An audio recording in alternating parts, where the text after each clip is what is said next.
Joe Rogan Podcast. Check it out. The Joe Rogan Experience. Train by day, Joe Rogan Podcast by night, all day.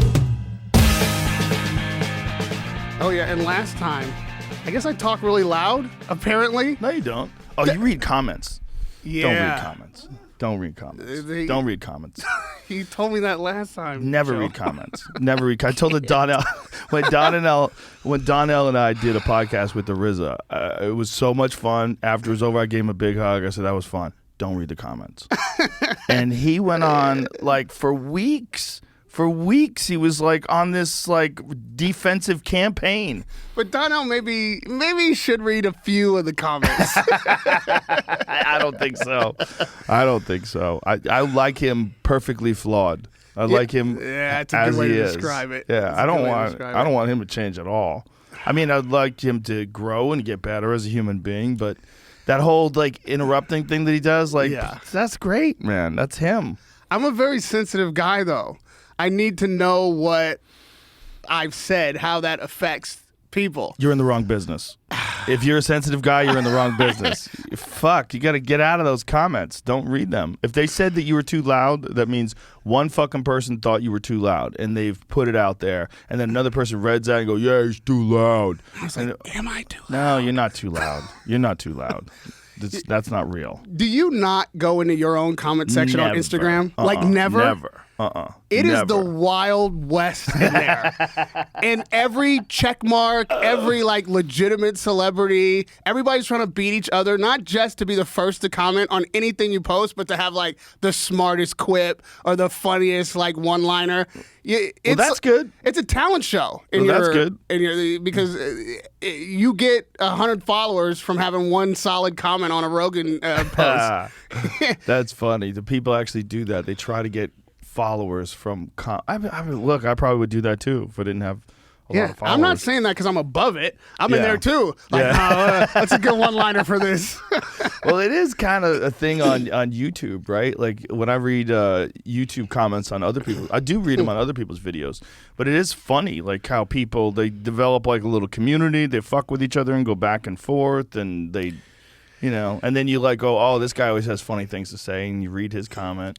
And they dogpile on you. Oh, they dogpile. Yeah, they definitely dogpile. Yeah. That's why but it's like, that's the kind of people that are doing that. The kind of people that are leaving a lot of comments are the kind of people that complain a lot. Like, you don't want, and they're going to be more prevalent because there's more of them. So it's a biased sample group. It'll give you a distorted perception of what the actual show was like. People who want to be heard, who want to have their own say on things that really have nothing to do with them at all. It's just like their moment to grab a little of the spotlight. People like to talk. And also, you got to always take into consideration, there's a lot of people out there that are doing this while they work because they hate their job. Their job sucks. So they just complain about shit. Fuck this dude. And that's like fun to say. Fun to say, fuck that guy. You know, like, he talks too much. He's too loud. He's this. He's not funny. He's that. He's, you know, it's like, you can't, you need some feedback, but lucky as a comic, you get feedback from audiences. And I do like audit myself. I do like think about my own self, like what I do, if it's too loud or too this or too dumb or not funny or whatever. I'm my worst critic, so I don't need other critics. And you performing in front of an audience on a regular basis, you have like real-time reaction. The person doesn't have an opportunity to say he's not funny after he's finished laughing. Right, right. It's too late to bullshit. Yeah, that's a problem. It's like, you know, we're just navigating this whole new world of social media. It's weird. It's new. It hasn't been. It's not like our grandparents did it, and boy, when you get on Twitter, I'll tell you what happened to me when I got on Twitter. No, they don't have any data. No one knows. Well, we're in the moment, I think, that we're learning. Yeah. And we're learning a real valuable lesson right now as to how that, what Chappelle likes to call not a real place, Twitter, affects our real lives. Like, this line is being blurred between what's happening online and what's happening in real life. Yeah. You weren't with Dave at the Hollywood Bowl. Yeah, this is what I'm saying. We'd probably be remiss if we didn't address that off the top. Right.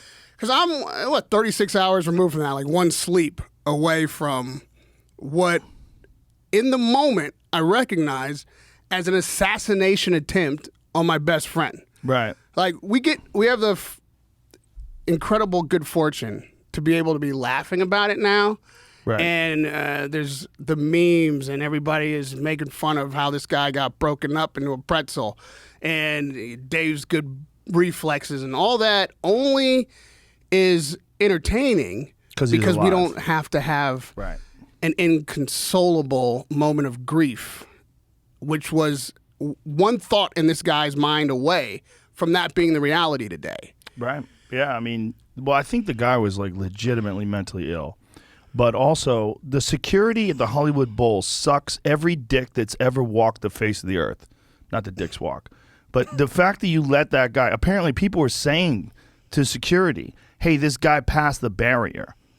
Like, he got through the barrier and they ignored him. They're just watching the show. And then he literally made a run for it. Their security's fucking terrible. The fact that that guy got to where he got is terrible. But that's the case with a lot of venues, man. A lot of venues we do. We look around. Like we were in Jacksonville. There was a fucking guy that was sleeping. Security during the show. Right. Like they're not paying attention. They're not paying attention to shit. It just happens. Security at a venue is most likely minimum wage workers. Not that the amount of money that you're being paid necessarily indicates how seriously you take your job, but it's going to be hard to get 50 people working one venue at minimum wage that take their job incredibly seriously or have gone through some extensive training to be qualified for that job. They definitely get paid more than minimum wage. But the point is, like, they should hire cops. They should have off-duty police. They should have people that are near the stage, especially when it's Dave, after all that shit that went down with Netflix. And just, I don't know what kind of assessments they do about people and, like, threats and stuff like that. But that guy actually had made a tweet saying, Dave Chappelle, you're next, after Will Smith got slapped. Or, excuse me, after Chris Rock got slapped by Will Smith. I don't know that there's any level of security that insulate you from real life.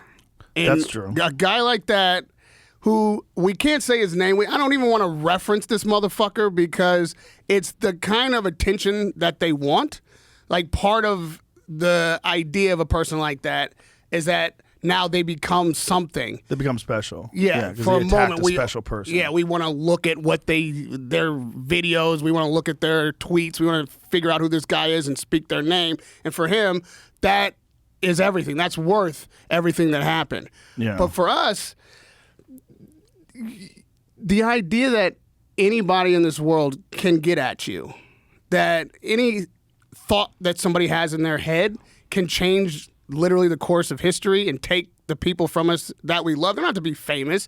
They don't have to be of great impact to the entire world. But I've lost loved ones. I know you've lost loved ones. Seeing in that moment that I might actually have lost my best friend on the world stage in front of everybody, on cameras, all of us there thinking that we could protect them, all of us there thinking, well, it couldn't possibly be a guy jumping a barrier, jumping on stage with a clean run of Dave, with a weapon, with a knife that's shaped like a fucking gun. That's inconceivable. That couldn't possibly happen, right?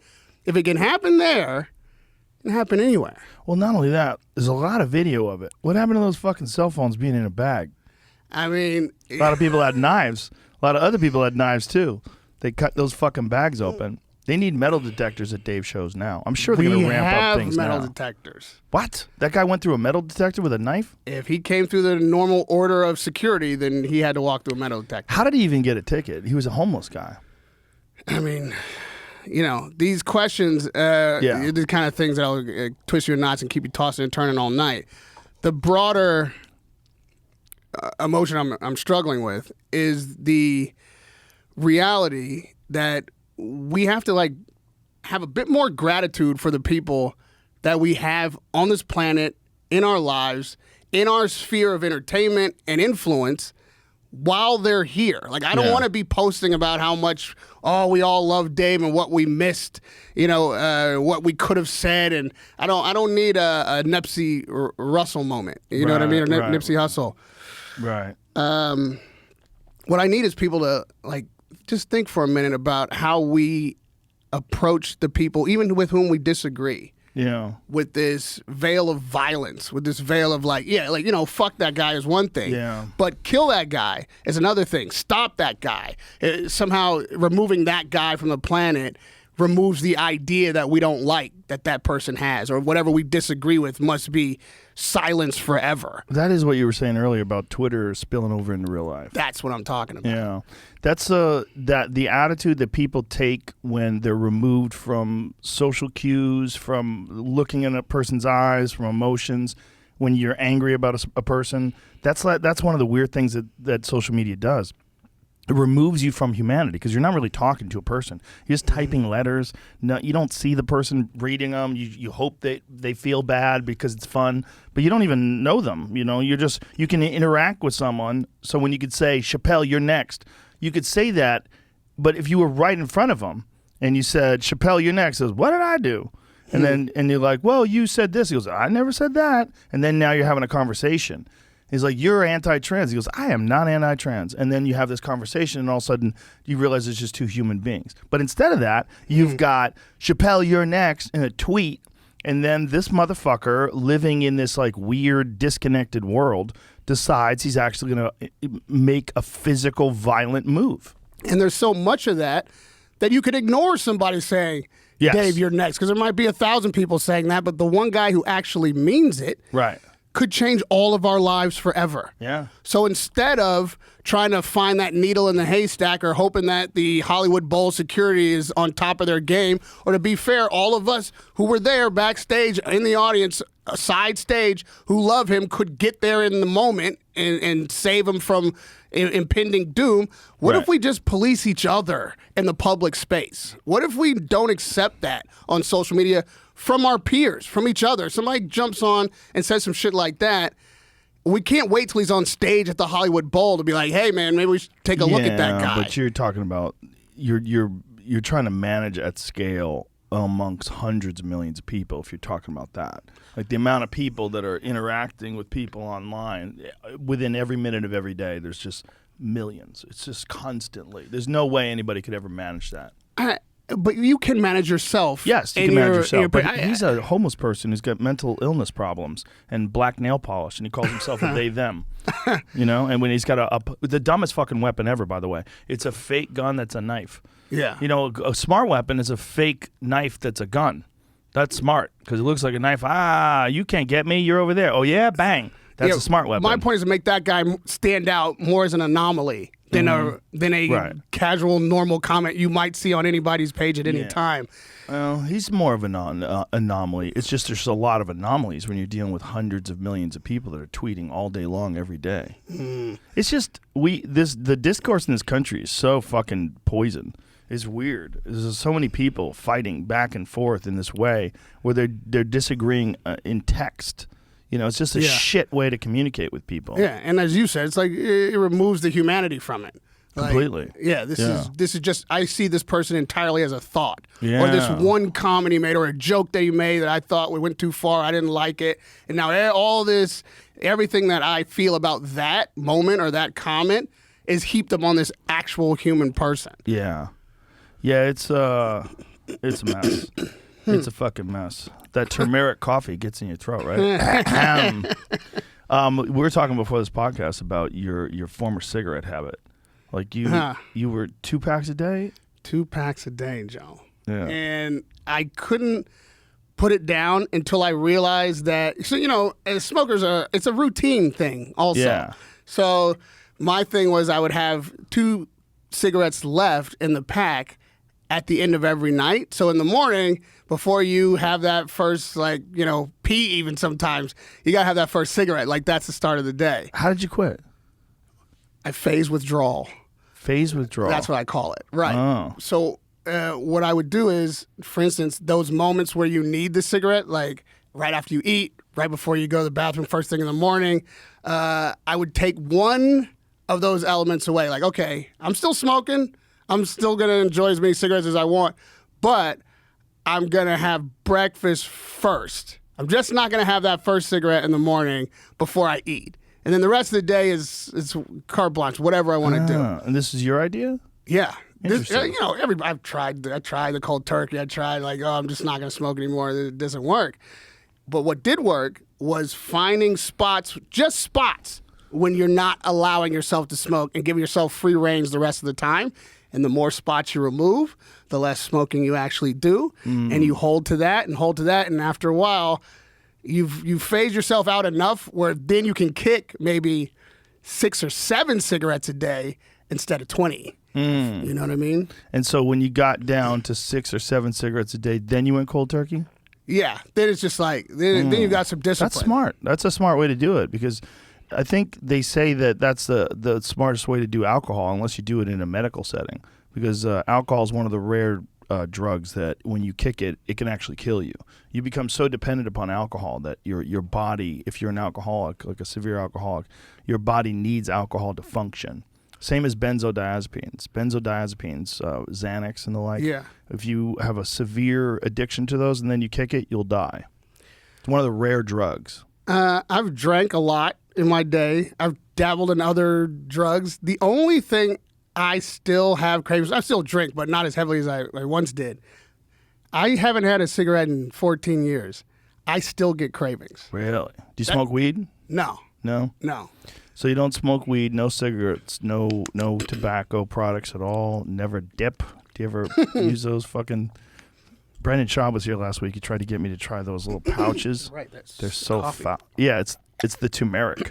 Is that what it is? Like something's down there tickling my throat. Yeah, like it coats your throat. It's really annoying.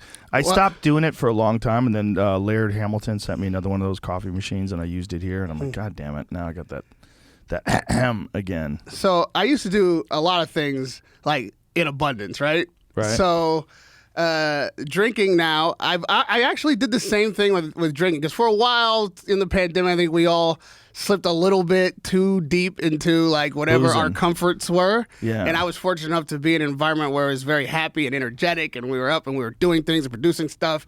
And alcohol is my elixir of choice. So I went a little too far with it, right? So I had to dial it. And it wasn't like, oh, you know what? I drink too much and this isn't healthy and I need to get a better mental state and I should be sober. And, bro, I started looking in the mirror and could see alcohol in my face. What did you see? What the fuck? I was getting puffy face and baggy eyes, and I was starting to look fucking old, like alcohol old. Alcohol will fucking age the shit out of you. I did not know that. So my route to everything was just vanity. I was like, well, I can't. It was talked an about incredible that. motivator. Yeah. When during those days, man, when we were doing those shows at Stubbs, and it was weird because it was like the world was still kind of shut down. Yeah. Everything was kind of shut down, but then we would have that COVID bubble and we'd all be hanging out backstage with no masks and celebrities would come back there and party with us and we were all drinking and having fun. It's like, it felt really special. It felt, because it wasn't just that it was fun when no one was having fun. But it wasn't because we were being reckless or incredibly cavalier. There's a regiment of testing, and we did all the stuff so that we could have that freedom inside our space. Yeah, not just testing, but we tested the entire fucking audience. That's right. Yes. We tested everybody in the audience. We tested everybody backstage. And then there's a couple of knuckleheads that violated protocol and fucked it up for everybody. It's interesting when that happened, when a couple people decided they're going to hang out with other people and do podcasts and shit, and then they got sick. It's like, hey, what are you doing? We had a fucking rule here. Everybody gets tested. You can't just show up on some random podcast without testing people. And that's the thing. You have to respect how much effort and attention, energy, money went into making sure that we could all feel safe and feel comfortable. You go outside of that for your own personal, advancement or your daily desire. Well, you're being a real asshole. But that's not the fault of the infrastructure. These guys put together something that was really difficult to do at the time. It required that they pay very close attention to what the CDC was saying and how we could stop any kind of spread if somebody did go outside the bubble. Yeah. And so even though, granted, ultimately we all got COVID, we kept it at bay for very long, and it didn't become a super spreader where people outside of our little world got it. We were able to recover and come back because they were so serious about you guys got protocols. It because of a guy that violated Exactly. Like if that guy didn't do that, you would have never got. Well, you might have got it anyway. I got theoretically, it we wouldn't have got it then that anyway. year. Yeah, I got it in going to an arena. I was doing arenas by the time I got it. It was like, listen. Yeah, but you have a different crowd, Joe. Like, I was like, let's go. Come on, it's enough, and enough is enough. Like, come on, let's see what happens. I can't thank Dave Chappelle enough for making a space during that time for all of us to do our thing. The podcast that is premiering today, that I've been working on for 2 years, its inception, like the beginning of it, was in Yellow Springs, Ohio, during that summer camp. I mean, it was March 20 when I got this deal with Luminary to do a show that followed me around the world as I covered boxing. Right? It was the perfect idea for me. I was excited. We signed the paperwork, everything. Second week of March. And needless to say, by the fourth week in March, there was no boxing world to follow me around in. There was no fights that were going to be able to be had. Everybody's calendar was getting eliminated. And I had this deal for a show that I clearly couldn't do. And Dave created this space in Yellow Springs, these shows that attracted like the brightest, biggest stars from the comedy world and all these different industries. And I decided, like, well, it wasn't so much a decision as kind of an epiphany. Like, what am I missing from the life I've been having my entire adult life? Since I was a teenager, I've been in wild card boxing gym. I was shooting sparring sessions. I was covering fights. I've been talking to boxers. That's what my life driving force has been about. And in a matter of a month, that's just taken from me completely. Mm-hmm. So what is it that I miss most? What is it? I had to like start to do some introspection about what that part of my life meant. And I realized it was about the fight in the fighter that I'm talking to. With even though the context is boxing, I think the thing that separates my interviews maybe from other ones is that in addition to speaking about the opponent in the ring, I often take a look at what that person is hurdling internally, like what got them to this place to even be able to climb through the ropes and challenge for or defend a championship.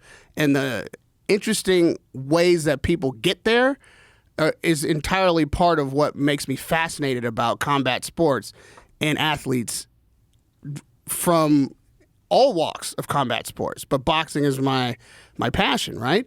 So I ended up surrounded by friends and associates that were incredibly accomplished at all different walks of life. A lot of them were comedians because Dave's putting on a comedy show. But he attracts people from all over the world, all different kinds of disciplines. And I said, that fight that's in these boxers, these life hurdles, well, that exists in everybody. And the people whose names we know, whose accomplishments we can list, well, they've won their fight, or at least they're constantly besting whatever their hurdle is. And I want to talk about it. I want to learn about the fighting people outside the ring. So because of what Dave did, because he was able to create this magnet of excellence in Yellow Springs, Ohio, I was able to sit down with these people, and they were so gracious to talk to me about that very same subject, the fight inside them. And I created this show. You'll love the title, Till This Day. Yeah, we talked about it. For people who don't know why Till This Day is interesting, there's a very famous interview that you did with Deontay Wilder where you were trying to get Deontay to elaborate on things, and he, for whatever reason, because he was upset and he was, getting ready for a fight and fired up, he had decided that he was going to, explain to you what it's like to struggle as a black man in America, that till this day you're like, yeah, I know, I'm just trying to get you to talk. and so he's yelling at you that we're going to this day, and you're like, yeah. It's funny because now with this a bit longer view of it and the events that happened the other night, I got a lot of death threats from that. I joke about the celebrities and shit that were mad at me. Wait a minute, you got death threats from that interview that you did with Deontay? Oh, are you kidding me? Really? Yes, absolutely. I had to take that in stride because I didn't take it that seriously. Right. But to this day, I still get inboxed threats. People took that moment to think that I was some kind of Uncle Tom, or I was, trying to pretend as though slavery didn't exist or something ridiculous like that. It was so obvious that you were just trying to get him to expand on his feelings. Like, that's his face.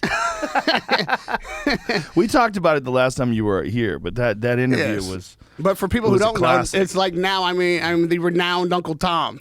Like that one moment can define how somebody sees you forever. And it's not about me, right? Like they hate whatever they believe an Uncle Tom represents to them. Right. And then they think, okay, well, in that moment, man, that guy, he is that. So I am going to aim all my negativity and hatred and visceral fucking comments his way. Yeah. And it takes one moron. That's not me. Whatever this person's built up in his head about who I am or what I mean to him, I have no idea that's happening. Right.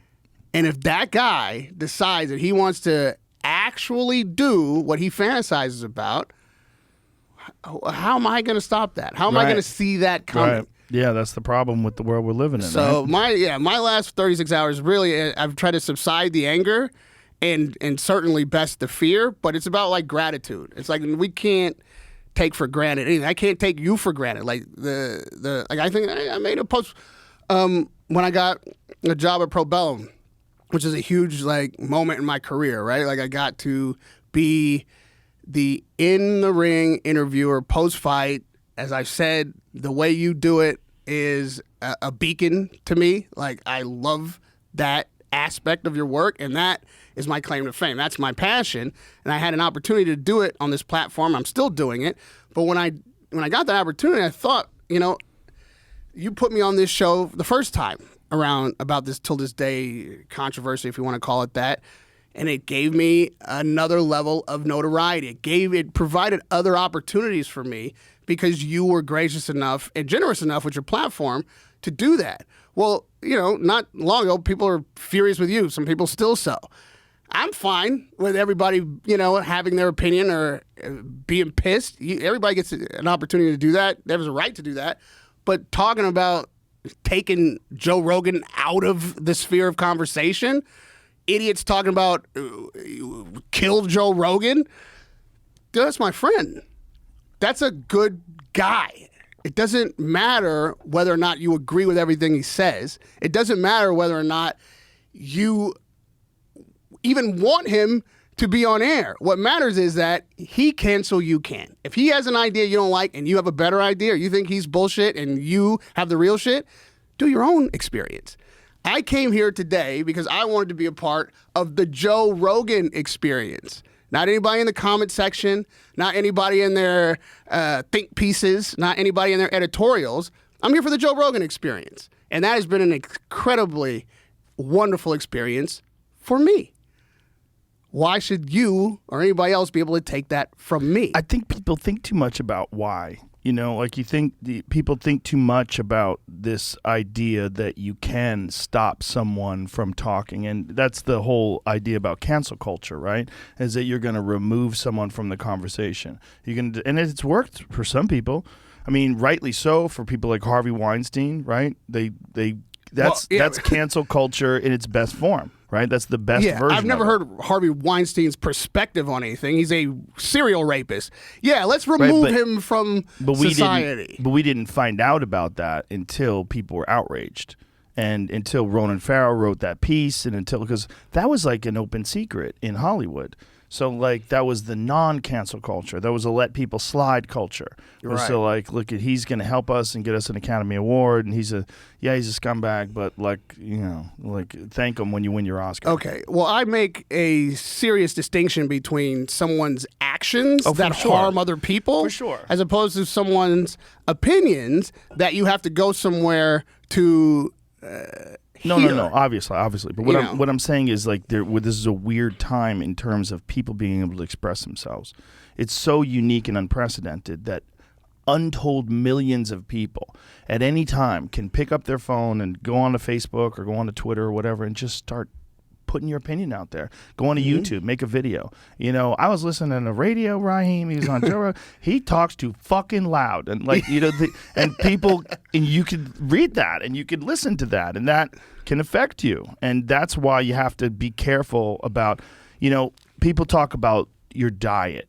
Like in terms of like what you eat. Well, you have to have a good diet in terms of what you take in mentally as well. It's very important. Right. And that's why you don't want to read comments, because you're taking in complaints, and you can only take in so many complaints before you start internalizing them and thinking like, man, maybe I do suck, or maybe you know, and maybe you get a little defensive. I've seen a lot of people get ultra defensive and get really weird because of reading too many comments. It's like, you should do your own personal auditing. You should be objective and introspective and think about yourself and your life and who you are and what you say and how it affects other people. But you can't take all those negative things in too much. It's like drinking too much alcohol or smoking too much cigarettes. It's not good for you. And you can't take for granted, though, the freedom of being able to express one's views and be authentic. I'm not trying to shut down the comment section by any stretch of the imagination. When it gets violent, though, when it gets to pointing out a individual for harm, which, I mean, excuse me if I'm ill-informed, but I don't believe I've ever heard you do. No. I've certainly never heard Dave do that. Of course not. So you guys, to me, are models of what it is to be free men in society. Like, you have to work hard to defend this space. Yes. And you have some responsibility to not abuse that space. Yes. But it's the Joe Rogan experience. And for people to put on you that anything you say has to be according to Hoyle truth, and this space here where you get to talk about your experience and get from others theirs has to all of a sudden meet the standard of nightly news. Well, the nightly news doesn't hold up to its own standards. Right. I mean, they're completely full of shit, and they're completely bought and paid for by advertising money. So in the absence of that, in the absence of credibility on the nightly news, where we were all supposed to be able to go get the unvarnished truth and the actual facts, then we find other spaces that are more a place where we are receptive to what the messages that are being put out. Places where it resonates with people. It makes sense because the person seems like they're just a normal human being. They're not a human being that's been hired to say a certain thing a certain way because that's the way the network profits the most. Right. That's their job, though. That's where we're supposed to be able to go and get those truths, where we're supposed to be able to go and get actual facts, not two people debating what a fact is, but being told the truth. If they're in the vacuum that the absence of that credibility creates, well, then you'll find all kinds of spheres of people who will give you the truth that is most agreeable to your predisposition. Yeah. That's dangerous. Yeah. It's that's their fault. Well, it's a lot of it is their fault, but what they don't understand is when you spend so much time talking about a person in a negative light, you're going to make a certain percentage of those people investigate whether or not you're accurate. And then those people are going to go, hey, that show's pretty good. I mean, I've talked about this before, but I gained 2 million subscribers during the whole cancellation time. That's a lot of people. Yeah. You know, and it's only helped because it's not true. It's like if you listen to what I'm not like a minister of disinformation trying to tell people like don't get vaccinated, don't take medicine, the pharmaceutical companies are out to get you. No, but I'm being honest. I'm being honest about what they have done in the past. I'm being honest about the dangers of certain medications. I'm being honest about expressions of free speech and like what it means to me and how important it is that people be able to express themselves. It's an amazing time that a person like me can have this much of a voice, and I do pay attention to it, and I'm aware of it, that it's unusual. I'm aware of it. I'm aware of it. That's a tremendous responsibility. But all I can do is do what got me here, and that's just be me. Be me, be honest, try to be caring, try to be kind, try to be as generous as I can, as nice as I can. That's it. Yeah. And also, you're on a consistent basis telling people, go do your own research. If that's what you if you know. Well, tell people to read the actual pertinent information. You know, that's actually a joke now. Like, do your own research. You know, I did my own research. Like, no, you should trust the experts. Well, not anymore. You know, it depends on what you're talking about. Should you trust the experts on nuclear physics? Yes. Should you trust the experts on? It's as soon as money gets involved, this whole trust the experts things gets fucking weird because we know that people have influenced people to make certain statements that do not jibe with the facts. And if you look at all that accurately and you say, you know, trust the experts, like which ones? Which experts? You want to trust the experts in math? Yes. Those guys can't lie because you could do the work. Everyone can see it. It's math. It's as clear as it gets. Trust the experts in ancient history? Sure, as long as they agree. If they don't agree with each other, then which experts are? Like, I was just reading this thing about Clovis yesterday, and I sent it to a friend of mine who is an expert in it. And I said, hey, what do you think about this article? And he sent it to another guy. So these people are like passing this, these experts are passing this article around. Mm-hmm. And like, here's the problems with this. You know, like the idea is that people were in North America thousands of years earlier than they thought. And this is like pretty much established now that it's true because they keep finding bones and all sorts of artifacts that are far older than they thought they were. Then a new article came out just a few days ago about how re-examining Clovis first and that might be accurate. And so I sent this article to these other guys. I said, well, who's right? Is it that people were here 30,000, 40,000 years ago? Mm-hmm. Or is it the Clovis people were the first people? And so they're all breaking this down. So experts don't even agree. So this fucking guy who wrote this article is an expert. And I sent it to some other experts, and they sent it to other experts. And they're all going, so like when you say trust the experts, on what?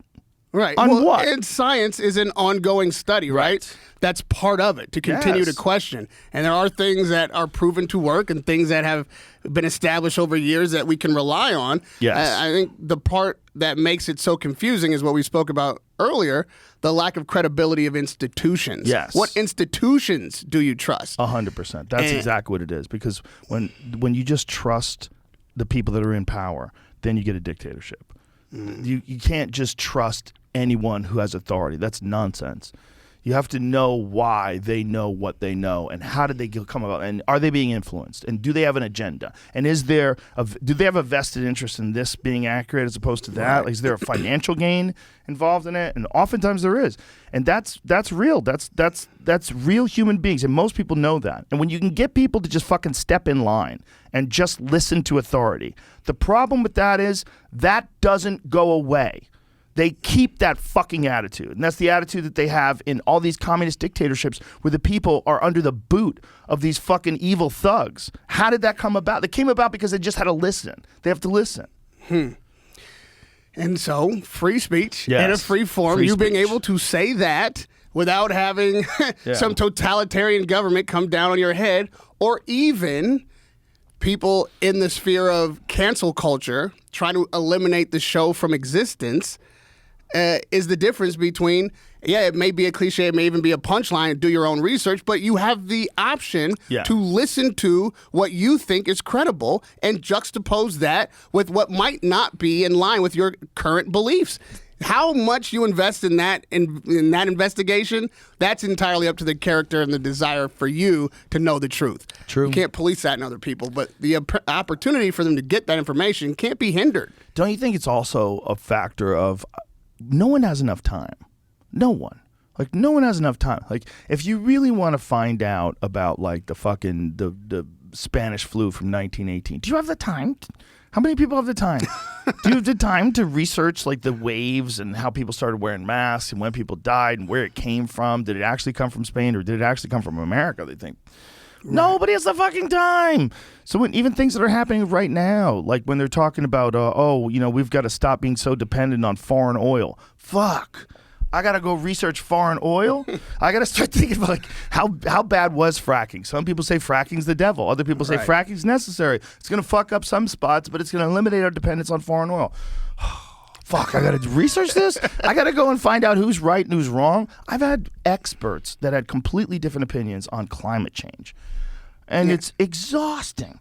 You know, I'm just like, who's right? One guy is saying that solar and wind can take care of a lot of our energy needs, and we need to optimize those. And we need, if we don't do that, we're fucked. And here's all these examples of pollution, and this is what the carbon's doing to the atmosphere. And then there's another guy that goes, well, here's like a 1,000-year chart of how the temperature of the Earth just keeps going up and down. We're on course. It has an effect, but it has a small effect. And there's a lot of people that are profiting off freaking everybody out, and the control that they're going to get from some sort of climate crisis, the same as they would get it from a war crisis, the same as a health crisis. If they have the opportunity to close in and get tighter and tighter control on your actions and what you're allowed to do and not allowed to do, then it's easier to be a dictator. Because there's a lot of people that are out there that don't like the idea of people voting for things. They would rather just run things. They would rather just tell you what to do. And in certain cases, they can do that. In cases of war, in cases of any sort of extreme medical emergency, in cases of any sort of civil disobedience, they can impose martial law. Like, that stuff's scary. That stuff's scary because then you have an incentive for those things to take place so that you can control things. And then even after you're done controlling things, you could allow things to relax a little bit, but you have more control over the people now than you did a year ago, 2 years ago, 5 years ago, before the crisis. So what they did with 9/11, I don't think that the United States caused 9/11, but I most certainly think that they used 9/11 to get the Patriot Act through. A lot of stuff that was in the Patriot Act existed before this, long before 9/11. They couldn't get it through. There's a lot of ideas. They do that with bills. They shove a bunch of shit in there. And you're like, wait a minute, why does it say things about crosswalks in a thing about, you know, something that's totally unrelated? Why is it, do you guys have a deal with the crosswalk union? Like, why do they have this is a bad example, but why do they have provisions in certain bills that have nothing to do with what the title of the bill is? And the life of those provisions that may long outlive the crisis at hand. Yes, forever. Like the Patriot Act, like the TSA. One guy tries to blow his shoes off, we have to take our shoes off forever. Like, what is that? What fuck? And it's forever. And it just keeps going. And you don't, when you lose power over your decision to make choices and whether or not you want to do this or do that and what you're allowed to do and freedom, once you lose that, you don't get it back. You never get more freedom. You always get a little less. And you go, we're still better off than Haiti. We're still better off than Cuba. We're still better off than China. It's the fucking reality is we're not better off in terms of our ability to make decisions for ourselves than we were before they imposed these things. We're not as free in terms of government surveillance. Like the idea that the government could be looking out for terrorists and stop terrorists, yeah, that would be nice. It would be nice if you could prevent a terrorist attack. Okay, well, the only way we can do that, Rahim, so we're going to have to look at all your emails and read all your text messages, whether you like it or not, and listen to every call you ever make. No, but they do that. They can do that. Why can they do that? They can do that under the guise you might be a terrorist, which is crazy.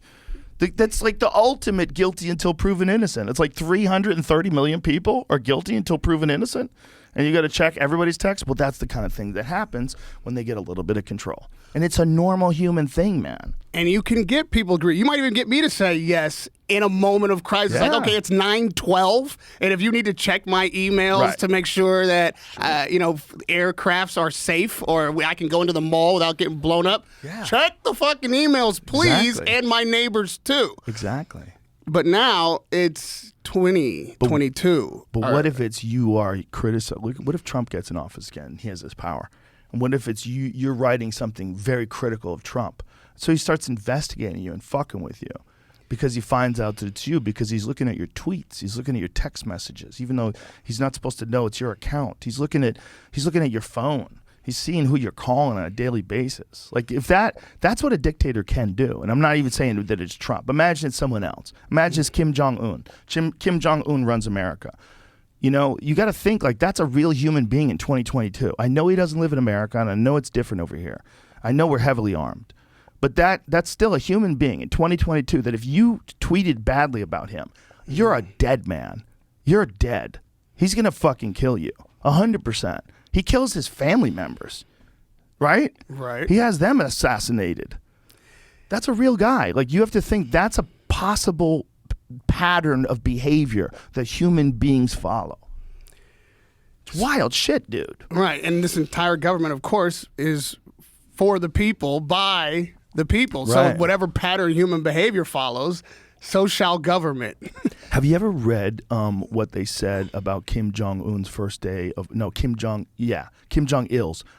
playing golf? No. Ali Sadiq told me about this. I thought he was fucking with me until we started reading it. It is one of the craziest things you've ever read in your life. His first day playing golf. Dude, he's the greatest golf player the world has ever known. Like a god of golf. Well, read about this. That is kind of Trumpian. Dude, he is no. Kim shot 38 under, including 11 holes in one at the 7,700-yard championship course at Pyongyang in the very first golf round of his life, according to the North Korean state media.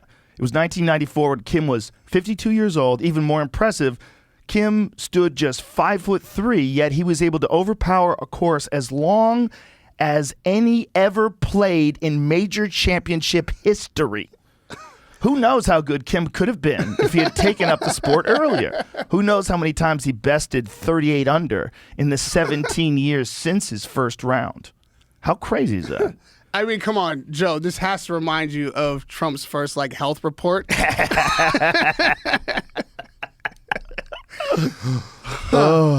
Oh boy, yeah. I don't know. I mean, to your previous point, Tremendous health.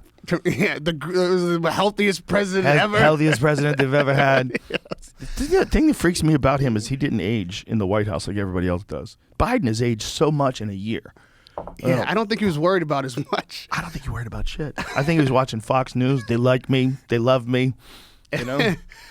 I think, just on a finer point on your previous topic, maybe I don't know is an acceptable answer. I don't know what fracking is going to do ultimately to the earth. And it is acceptable, right? Yeah, you would think, but it doesn't seem to be an acceptable answer. Nobody wants to admit that, I don't know.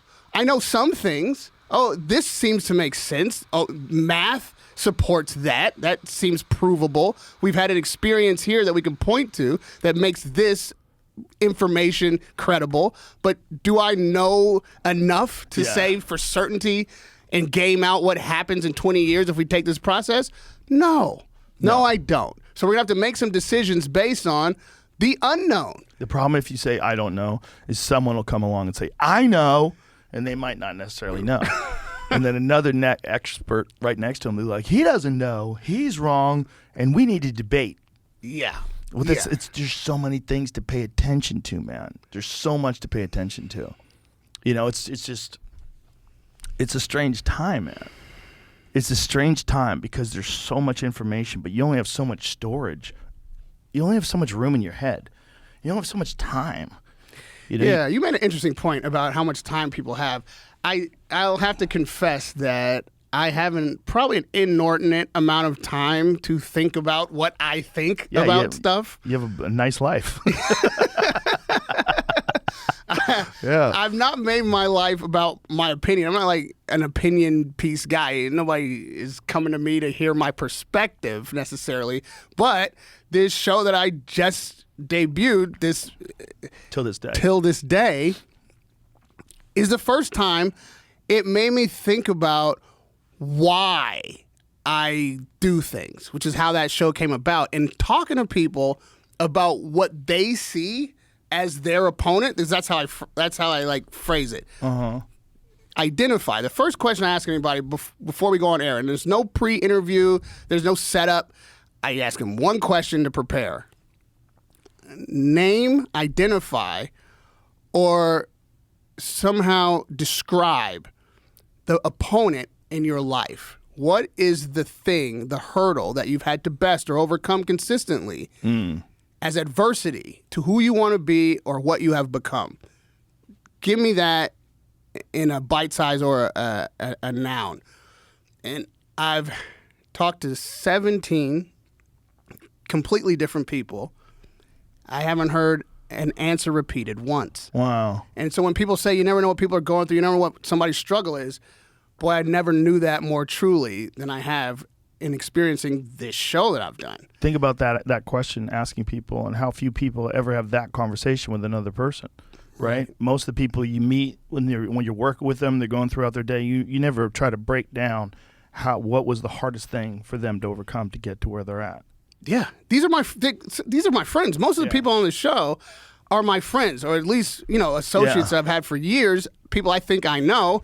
They're public people. People we think we know as audience members or fans. Why these people are just like everybody else, and that they have internal struggles. They have things going on that you would never think of as much as you think you know them. And I learned a lot just from having the experience of other people's lives and the lens through which they see their own life. I got to talk about Jon Stewart, who was there the other night at the bowl. One thing that mortified me, because I look up to him so much as an interviewer in particular, was that the kind of information that we're talking about, him being at the forefront of that information war when he was the most trusted news source in America on a comedy show that was satire, but because the institution was trusted, because the guy was pointing out the song and dance show of the nightly news and the political spin, we could trust him. He felt like he lost that battle. He felt like, well, they won. I didn't have enough of an impact, if any impact at all. I was shocked by that. I thought, like, not only did you win, but I had no idea internally he would have thought anything else. But that's how true he was to the cause. Like, because it's still going on, because there is still a Fox News, because there is still disinformation happening on all news channels, he feels like he didn't accomplish he should have stayed in the game. Should have. He should have stayed in the game. Look, the guy's back and doing his show now, but when he was the host of The Daily Show, he was the fucking man. It was, I think, maybe it was too much. Maybe he got worn out. Maybe it was like, he felt like he'd done enough and he wanted to do something different, take some time off or something like that. But I think you get better at something the more you do it. I think it's important that there's a way to distribute comedy and have it wrapped up in the news, and it actually is informative and helpful. And that's one of the things the Daily Show did when Stewart was running it. It actually was, he's so likable, and he's so smart, and so obvious that he's smart, that you hear him talk about stuff and you go, oh yeah, like it resonates, makes sense.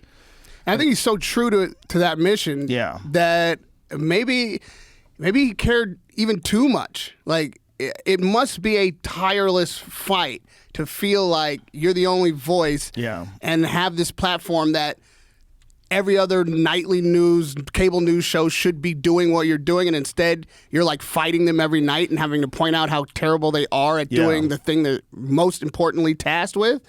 So if you see that as a constant struggle, and they seem to be unaffected by it ultimately, even though people are listening to the Daily Show and understanding some of the song and dance about mass media, it's still not changing the bottom line, or at least from his perspective. It might just be exhausting, man. I'm sure it's exhausting. One of the things that's come out of this, the corporate news not being trusted, is the rise of these independent news platforms. That's what's interesting to me. What's really interesting to me is watching how these like online YouTube people and online Substack journalists are changing the way people get their information, because there's certain people that have ethics as a journalist, as a reporter, as someone who's trying to explain the truth the best they know, and their ethics are unflappable, and they happen to be on YouTube or they happen to be on Substack, and people find them and they're gravitating towards them now. And so those other ones, they don't work anymore. It's like school lunches. Like, you could do better than a fucking school lunch, bitch. I know what food is, and that's what this is like. The nightly news on a lot of these fucking networks, it's like a school lunch. Cable news is like school lunch. Like, this is edible, but it sucks. I'm all about that. There's no secret. My career began on YouTube. Yeah. I couldn't break into the big market. I wasn't being sat at the table or ringside on. Well, you got to make your own market networks. Because there's too many. There's not enough seats at the table, right? If you think about how many major fights are going on a daily basis, there's not enough seats.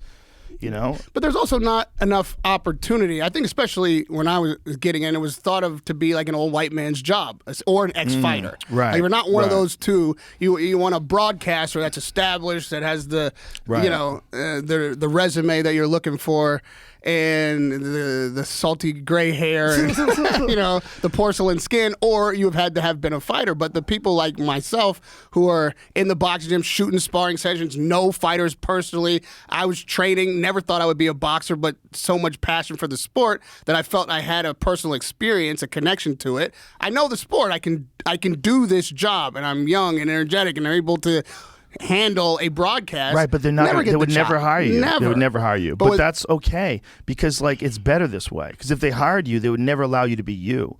If someone just hired you straight up with no YouTube videos, no nothing, they would try to get you to be like, "Hey, I'm Bobby McPhee, and I'm over here with all the northern." You're acting normal. You're acting like what you think a reporter is. It's not an accident that almost all those old-timey reporters talked like old-timey reporters. They all had like a pattern they had to follow. You couldn't just be yourself, and you couldn't just focus on things that you think are interesting, like sparring sessions, like the stories about people's struggles, like stuff that you actually think is interesting. The beautiful thing about something like YouTube or any kind of platform that's putting up videos and audios, it's like so many people can contribute, and you can find those unusual voices. Because there's a lot of them in MMA journalism too. I could ask the questions that no network would ever permit me to ask. You could ask the questions that you want answers to. And so then the audience gets engaged with this. It's not like some cookie-cutter bullshit question and you give your cookie-cutter bullshit answer to the reporter. No, you guys are having a conversation. Right. You're getting to – that's what people love. They love to hear like when I talked to Mike Tyson, he was explaining to me his childhood and then what it was like to meet Cuss and like what the experience was like, learning boxing and being hypnotized by this like guy who was a master of psychology as well as a master boxing coach who just happens to be a fucking hypnotist, who just happens to be dying, who just happens to be at the end of his life, and he's got the best prodigy he's ever experienced. And this guy will do anything. And he's ready to go. And he's fucking super talented at 13. Like, holy shit, this is it. It's like his whole life built to that moment. Like all the work with Floyd Patterson and Jose Torres and all that stuff, that built to that moment where he met Mike Tyson. And as he leaves this earth, Mike Tyson becomes the greatest heavyweight of all time. At that moment. Mike Tyson's smashing people at that moment. Mike Tyson's destroying Marvis Frazier. Mike Tyson's knocking out Larry Holmes at that moment. And every bit of work, every single day, every round for every other fighter. Before he left this earth, he got to experience the culmination of all his wisdom and being imparted to this one like lump of incredibly talented silly buddy. He shaped this guy. You're not going to get that perspective in a regular cookie cutter interview. You're going to have to, that guy's got to be able to just talk. Right. You can't sum that up in 13 and a half minutes for a commercial break. And you got to let Mike Tyson smoke weed. You have to. I think you have to let combat athletes smoke. I don't know if anybody shouldn't be allowed to smoke weed. Well, isn't it still banned in the NFL? Yeah, I mean, as far as I know, I was just reading something. I was just reading something about these NFL guys that are pissed off because marijuana is banned there. And it's a pain-reducing drug, right? And how many drugs can they use to reduce pain that are far more dangerous, addictive, destructive than marijuana? Oh, look at this. NFL players no longer face the possibility of being suspended from games over positive tests for any drug, not just marijuana. So this is new under February 1st, 2022, under a collective bargaining agreement. Instead, they will face a fine. The threshold for what constitutes a positive THC test has also increased under the deal. But even then, I mean, it's like, well, that's a fine. It's not. It's not permitted. You're still penalized for it. You listen. I don't want to smoke $1 million joint. I know, like, what's the fine, right? For NFL players are balling, that you have to hit them hard to make them change their ways. You have to hit them with a big fine. But if like you shouldn't be high playing, maybe. But don't basketball players love to play high? They love to play high. Jamie, hit me with this. You know that. Oh, yeah. They all play high, right? Sure. I mean, not all, but... I would imagine that it's like anything else that requires a feel. You know, like there's a thing about you feel things like jiu-jitsu players love to get high. It's very common because you feel movement better. You feel balance. You feel. You think THC is a performance enhancing drug? Yes, I do. Really? Yeah, it is. It is for some I can't things. even hit the pads high. Yeah, but that's just you, man. Everybody's different. Everybody's different when it comes to the way alcohol affects them. People are different. It's just, I guarantee there are people that have a positive net benefit, and I'm one of them, when they do certain things while high. Marijuana enhances my pool game greatly. Marijuana, when I play pool, I'm one ball better. This is not like a bullshit pool assessment. One ball Look at this. better. I'll explain that. 85% of NBA players smoke weed. Yes. I mean, of don't get course me wrong. they do. I don't smoke weed now, but there was a day, like in my, I used to smoke weed a lot. I think I hit my threshold, which is why I can't smoke anymore. One more joint, I'm a lunatic. Like I'm gonna go, like I'm a You're fine. basket case. You're fine. I would hate to get you high right now and It prove would you be wrong. Terrible. I got Mike Tyson weed too. This is Mike Tyson weed. But when I did, which was for a decent amount of time when I was young and really able to train crazy, I could smoke after training, and it helped me with like the pain, the muscle pain, the joint pain, the swelling, all that shit. Great. I'm having a hard time understanding how being THC high helps a combat athlete. It didn't make my reflexes faster. I wasn't able to focus better. I understand your experience, but for me, when I hit the bag when I'm high, I feel better. I feel like I move better. I feel like my balance is better. I feel like there's maybe some little subtle things that I wasn't thinking about before that all of a sudden are at the forefront because it makes you focus on a single thing. It's really good for that. And when that single thing is something like martial arts that I've been doing my whole life, there's something about being high that gives me like a new lens for it. A new lens where you like feel the way your body's moving. You like feel like your hips extending, you feel your abs contracting, you feel when it's the time, like what's the timing in it, you feel things more. Maybe I should push off my toes more. Maybe I feel my toes more. Like I feel things more. Instead of just going on autopilot because I've done it my whole life, now all of a sudden I'm thinking and I'm feeling stuff. It's great for stretching. For stretching, it's the greatest thing of all time. You get super duper high and just you feel your fibers just extending. You know what? It feels amazing. I take you at your point. I think this has everything to do with the type of person you are. Yeah. I am not feeling anything in a fight. In fact, that is almost the point of fighting. It's a meditative state. Like I can fight drunk. Everybody can fight drunk. But if I had to choose 1,000 times over, I would rather be a little buzz on a drink than a little buzz on a joint because I'm not thinking about anything. Right. Like nothing's creeping into my mind. Like it is entirely just the action of what I'm doing. I think that helps me deaden the pain even. So maybe I'm more of a sensitive person, and if you get me like in my head like weed does, I'm starting to think about too many things. Well, I'm in my head every day. Overthink it. The thing is when you don't get high a lot and then you get high, then you're in your head. And you're like, oh shit. But I'm always in my head because I'm always high. I get high all the time. So it's like your default position. Do you know what it's like to train not high? Maybe that's the thing. Maybe no, you have no comparison. No. I train not high most of the time. David Goggins said something to me once, and fuck, I've never been able to get it in my goddamn head. He goes, I don't train listening to fucking music. He goes, you train listening to fucking music, then you need that music. That's right. Because that shit's a crutch. There ain't no fucking music. There ain't no music out there in the world, motherfucker. Yeah, I think you just Stay found hard. my customato. And he said that to me, and I think about that when I want to smoke a joint and hit the bag. I think about that when I want to like listen to music and lift weights, or especially cardio. There's something about boring, dull ass cardio with no stimulation at all. Like I used to love cardio, like listening to books, listening to, but if you just got to do cardio, just your breathing, that's such a different thing. Just breathing, just staring at the clock, thinking about your life, knowing that you have 40 minutes to go. That's what running is to me. But at least you're going somewhere. At least when you're actually running, you're going somewhere. There's something about cardio machines, when you're like fucking just staring at the screen on an elliptical, knowing you have 45 more minutes of this nonsense, and you can't even listen to music. No music. There's no fucking music out there in the real world. I never thought of in any way I was going to be a professional athlete. Like I never thought I would compete, right? But I started boxing in 5th grade. There's like a guy in my neighborhood that had boxing equipment in his like garage, and I would go in there and he'd train fighters. Now I wish I knew more then to like remember who was there and if this guy ever became like a real boxing coach of any type. But it was such a childhood memory of mine, like where this whole idea started. And the fact that I never thought I would do anything for a living that didn't involve talking, like I knew that was my thing. Like I could speak, right? That my godfather was my first like adult trainer, like when I was like 19.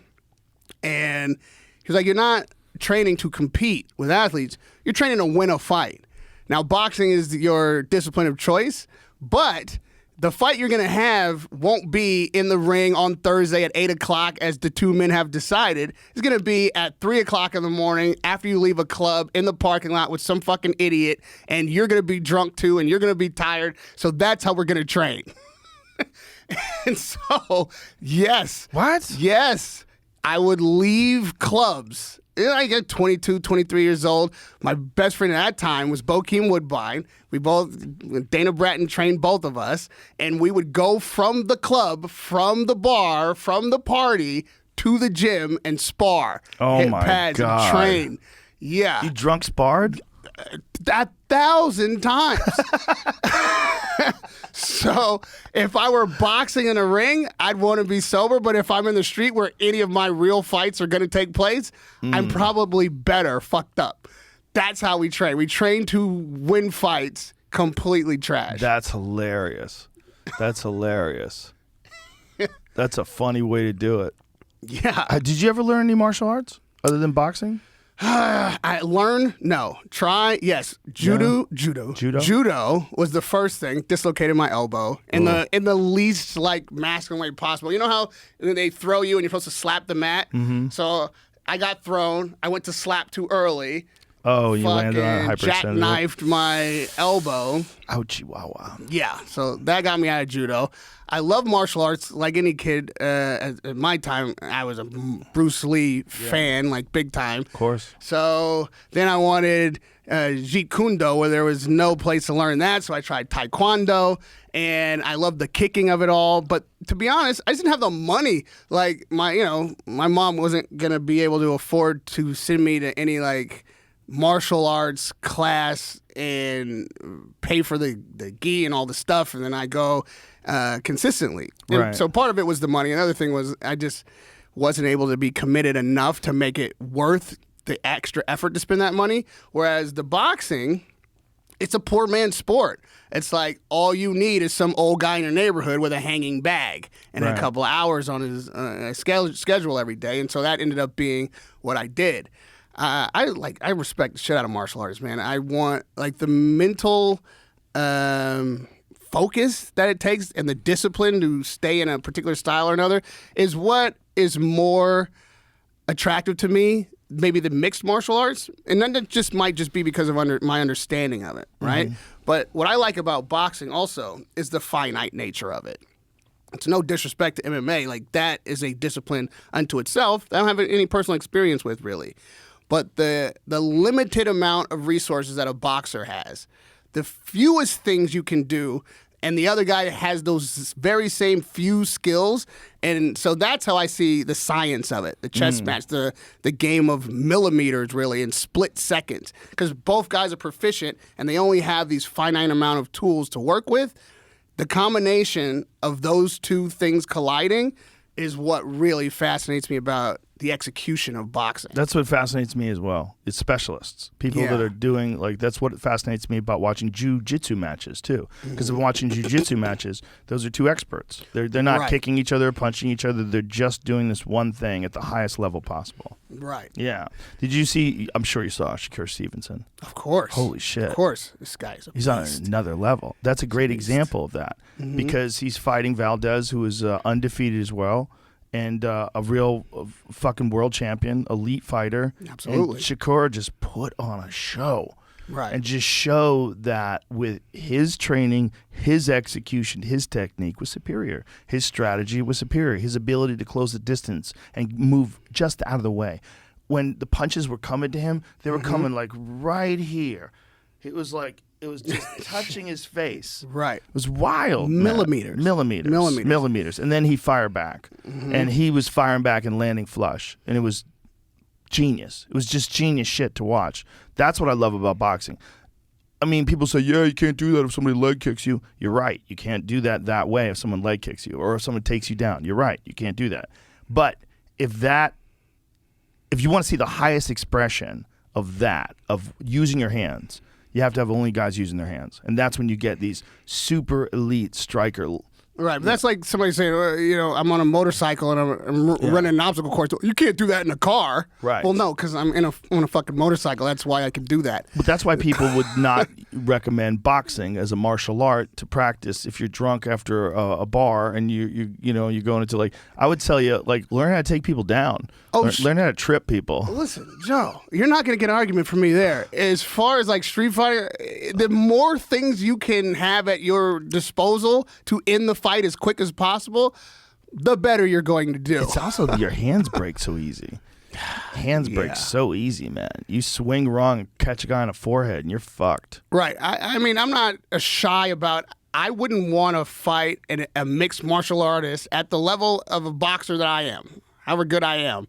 If there were a guy equally as good at mixed martial arts as I am at boxing in a street fight, he's going to win. I mean, you know what I mean? I would if we're only left with our body resources, I might pick up a bottle. I might hit this guy with a brick, but I understand that the more, you're able to do, the more quickly you can end a fight. And in the street, that's what it's all about. End the fight as quickly as possible. But what we're both talking about is that if you are only doing one thing, that one thing, if you see, imagine if that's how they played baseball. If baseball also featured tackling, baseball also has fights now. Baseball also, you have to do it on skates. What?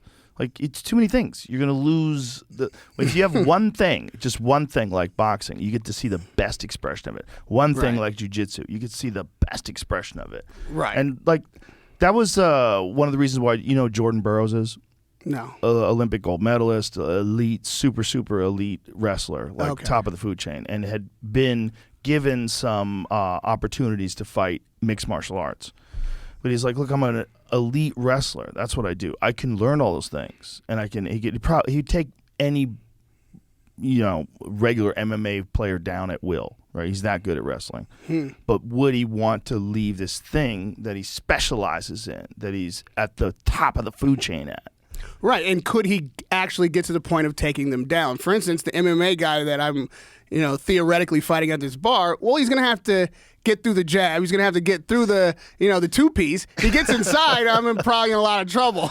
But the finite nature of the sport, if we're, in the context of professional athletes in their sports, that's what I love about boxing. I appreciate in the street, it's a mixed martial art landscape. Well, the reality is, when people are talking about boxers, MMA fighters making the crossover to boxing, there's no one can compete. There's not one MMA fighter who is going to be a world champion at boxing unless they 100% dedicate all of their time to it for a long period of time, and then you're going to have to make your way.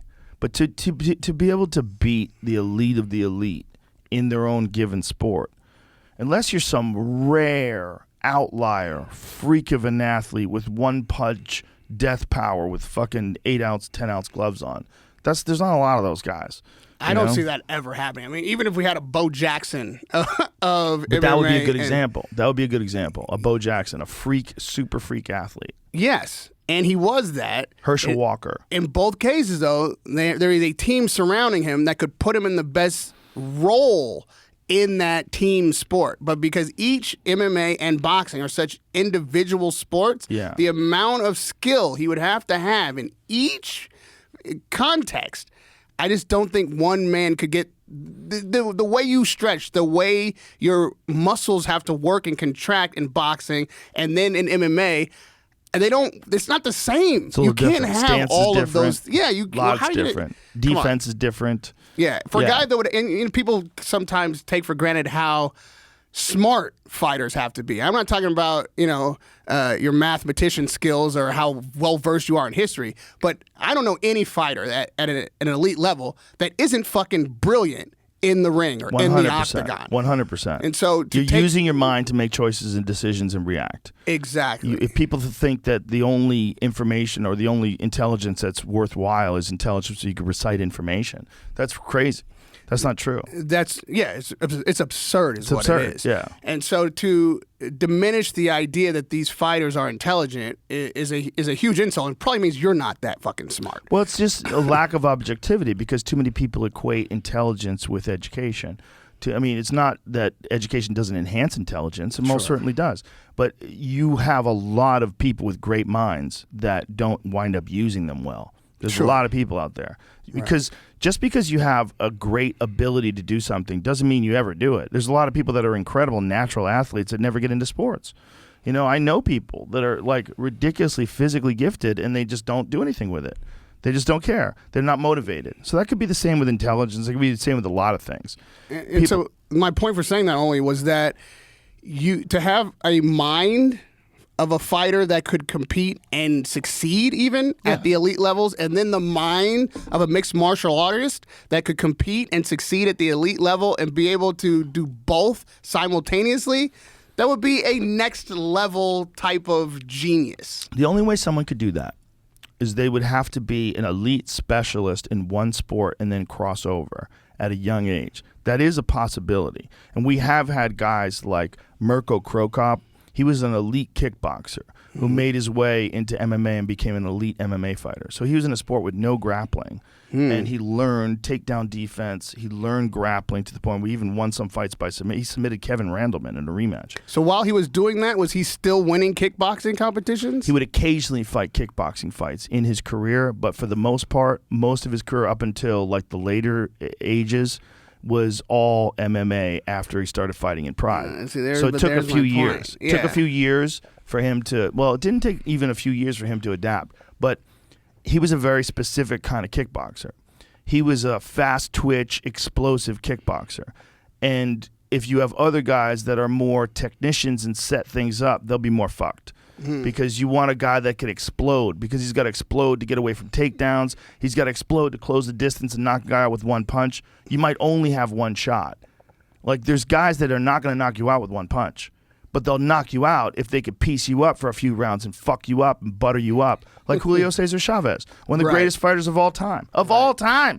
Julio Cesar Chavez, one of the greatest of all time. Very rarely just stepped forward and smashed a dude with one left hook and flatlined him. No. He beat the fuck out of you. All night. Tenderized your ass and then cooked you. He was a monster inside the ring. But that's not a style that would translate well to MMA. Because if someone was... If he couldn't stop the takedown and someone was leg kicking him, he doesn't have enough power in his hands to just fuck you up with one shot. Like a guy like Mike Tyson, even if he never fought MMA, if he's fighting against a kickboxer, his power was so substantial. If you give him those little gloves, how are you going to keep him off of you? I don't think you're going to keep him off of you. I think a guy like Mike Tyson could have gotten all the way to wrestlers before he was fucked. But okay, with that said though, and school me because maybe I'm ignorant. But how long a career is that? If as soon as you get to a wrestler, you're in a lot of trouble. Does he have to get to elite wrestlers, or can an average wrestler beat a Mike Tyson in MMA? An average wrestler would take almost everyone down. So that's. But you would not fight in an MMA fight without having some training on wrestling takedown defense, and I would assume you would do some live rounds with wrestlers. There's no one's just going to jump right in, except James Toney. James Toney jumped right in. Did not go well. James Toney wanted a payday, man. He's like, look, if this dude stands in front of me, I'll fuck him up. But if he takes me down, what am I going to do? He's talking about like side check kicks and shit. He was making up words. And we weren't talking about a prime James Toney. I'm not sure it would have went differently if we were, but it might have. But he's a good example of why I don't want some people to fight in MMA, because James Toney's boxing was beautiful. It was amazing. James Toney's boxing, his ability to shoulder roll and then fire back that counter right hand. My God, he was so smooth, man. I think we have to accept on both sides of this combat sport equation that these are different disciplines. It's not, it doesn't make you a lesser MMA fighter because an average boxer can beat you and vice versa. Right. And now if you want to come up with some hybrid sport, I mean, I've seen people try it. I saw something like in the round, and I've seen different promoters try to come up with some hybrid. But until one of those things becomes a thing, these are just apples and oranges. You know what would be the craziest shit of all time? The craziest shit of all time. If Tyson Fury says, I'm just going to take a couple years off and I'm going to learn MMA and I'm going to come back and I'm going to be the MMA heavyweight champion of the world. I'm going to fuck everybody up. Well, I'll tell you this. The first fight, you won't find a place big enough. Won't find a place big enough. There won't be a second fight. You'll have to have the first. You'll have to have the first fight on Earth. It would just be Destination Earth. Everyone is going to want to tell me where it's Stonehenge. We would all go. Yeah, but I think that that would be, is in terms of what people would be interested in, that would be massive. Yeah. But I think with Francis Ngannou's first leg kick, he would be like, oh, no. Yeah, that's my point. Like, oh, no, what have I done? The interest exists, but the payoff is not going to be near worth the ticket price. It's going to be the obvious. His fight against Dillian White was magical. It was magical. Yeah. Interesting. It's interesting to see a guy like that big, that tall, that is in his prime, and just deciding he's going to step away, which I don't buy for a fucking hot second.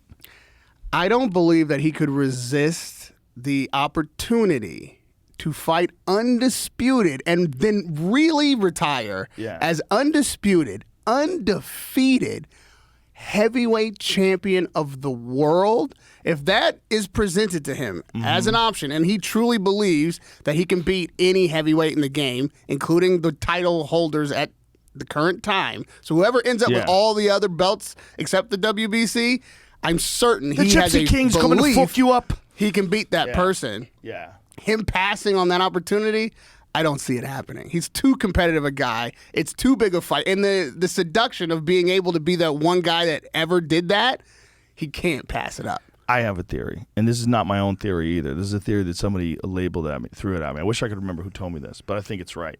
They said, now, he made his intentions known after the fight. He brings over Francis Ngannou and says, we're going to have a hybrid fight with these 4-ounce gloves on. That doesn't sound like boxing to me. Sounds like a hybrid fight. What do I need all these fucking boxing commissions? And I wouldn't need the WBC. And everybody's going to get their piece? The fuck out of here with your piece. I quit. I retire. Have someone fight for this bullshit title that is mine. It's mine. It's his fucking title, right? Right. So what are you going to do? You take it away and give it to somebody else? Everyone's going to know Tyson Fury's still around, but he just retired, so he doesn't have to pay you. He doesn't have to pay the WBA or WBC or whoever the fuck has the title reigns. And to your point, he made that exact case when he came back the last time. It's like, no one's ever beaten me. I'm still a lineal champion. Yes. I'm still the guy to beat. And thus far, that has remained true. Yes. No one has yet beaten him. So if you put on those little gloves, I'm telling you, it's going to be an incredible promotion. I'll be front row. I'll hopefully be sitting right next to you. But there is no way that Ngannou wins that fight. If it's just boxing, he's going to have a really hard time hitting him. The smaller the gloves, the more trouble he's in. This guy is a gypsy king. Yeah. Are you kidding me? He'd just do hand wraps if you let him. Yeah. And it's only going to make it harder for Ngannou to stay awake. I want to see the fight. Don't let me fuck it up. But I'm trying to tell you, this guy's in a lot of trouble. Ngannou does have the nuclear option, though. He really does. He does have nuclear one-punch knockout power. He has one of his knockouts of Alistair Overeem was one of the most terrifying knockouts I've ever seen in my life. He spun Alistair's head behind while he was looking at the back of his feet. That's how hard he hit him. Now, is he going to land that on Tyson Fury? It's going to be real fucking hard. But the problem is, what kind of hybrid rules are we talking about? Are we allowed to clinch? Because if we're allowed to clinch, Tyson's in a lot of trouble. Because if Francis can clinch you and can hold on to you and just punch you in the face in a way that's illegal in boxing, watch this again. Okay, that is very impressive. He does that to everybody. He does that to everybody. But look The at thing that. What's terrible From the hip, Yeah. like Yeah. that's a Will Smith punch, man. It's terrible technique in that regard, but he was doing it because he knew the opening was there and he was just winging it. That's not gonna work that way on Tyson Fury. Absolutely no not. chance. But he's not gonna fight that way on Tyson Fury either. He's fighting that way on Alistair because he knows that Alistair is not in his prime. He's just gonna smash him. He's trying to make his statement of being the top heavyweight contender in the UFC at the time when he knocked him out. Last time I was here, I think, what were we talking about? Pacquiao, Conor McGregor, maybe. We were talking about some other MMA. Yeah, they were talking about that for a while. And they were talking about doing that for a while. Yeah, and I was like, I don't want to see it. Like, I'm going on record right now. Like, I have no interest in that. I want to see it. Small little MMA gloves and these two behemoths. Yeah. I want to see it, but not because it's competitive, but because that's how much a sucker I am for a heavyweight knockout. Yeah, but it's even if it's not competitive, I want to see it be uncompetitive. I want to see Tyson Fury pitch a shutout.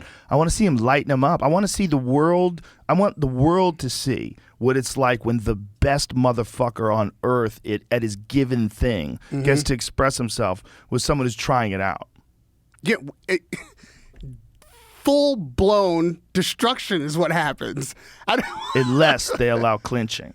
Okay, but If they they don't have to allow allow clinching- it. In boxing, technically, you're not allowed to hold. That's, Right, but if you could hold and hit, because you can in MMA, it's called dirty boxing. Guys grab the back of your head and smash you in the face. Oh, you mean like... hold on to you. Keep you in place. No, See, that's what I'm saying. Yeah, If you'll that's get fouled for that, for yeah, sure. but that's not in a hybrid rule situation with MMA gloves. If Francis Ngannou gets Tyson Fury to agree to let him hold and hit, like you could put a guy in a headlock and just... 100%. Oh, yeah, no. Yeah, see, that's what I'm saying. Okay. If you could hold on to a guy, if you could just get an overhook, Yeah. and just completely tie up that arm and just smash him in the face. If you could get him in a collar tie where you're holding the back of his neck and you're smashing him in the face, that's legal in MMA. That happens all the time. I would say the closest, ironically, the closest I've seen to that in boxing that was pretty effective and not entirely illegal might have been Klitschko Fury. Like, don't forget, that was a very clinch-heavy fight. Yes. And Fury was able to make the fight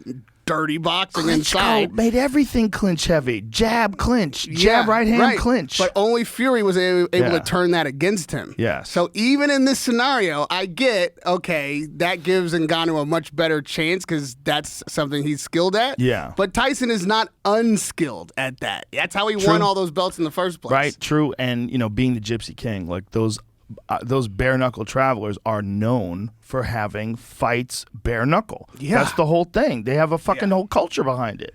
They have bare knuckle fighting, and the Gypsies goes back forever. That's what I'm saying. He's like, I'm sure he's had bare knuckle Mr. fights. Ngannou, don't throw me in that briar patch. Smaller gloves. Oh no.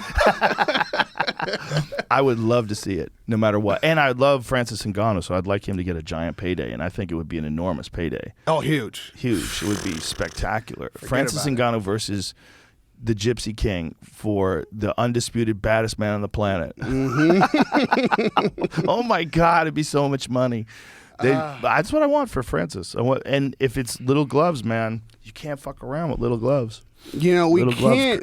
can't talk about Shakur Stevenson without mentioning the other fight on the night. Like, Shakur I Stevenson still didn't watch that girl fight. was crazy good, but it wasn't the fight of the night. I haven't seen it. You just say you didn't watch that girl fight? The girl fight. Yeah. It's a girl fight, right? It's a women's boxing Yeah, world yeah. title unification undisputed bout, Joe. But they're ladies. Yes. I didn't watch They were that fight women. yet. I heard it's amazing. It's fight of the year. Wow, it's that good. fight of the year in no male female distinction. But again, like I was saying, I don't have time to research climate change. I don't have time to research fracking. Or girl Sometimes I don't fights. have time to watch every fight. All right. Well, I'm not at all lesser a fan of women's boxing than I am of men's boxing. And so the journey that women's boxing has taken, so there is a competitive field of women's fighters, only now, I think, are we experiencing that. Like, we've Really? had some spikes. We've had some stars, obviously. The coal miner's daughter, Chrissy Martin, and Layla Ali, Lucia Riker. The names that we know for sure have had their moments, but I don't think ever was there a time like there is now where there are so many good women able to box and making competitive fields. Clarissa Shields is one of the guests on my show, and I would have to say in this era, she's definitely a pioneer of that. Her accomplishments in the Olympics, 2 gold medals, her verbose nature and her ability to back it up makes her a star in the sport.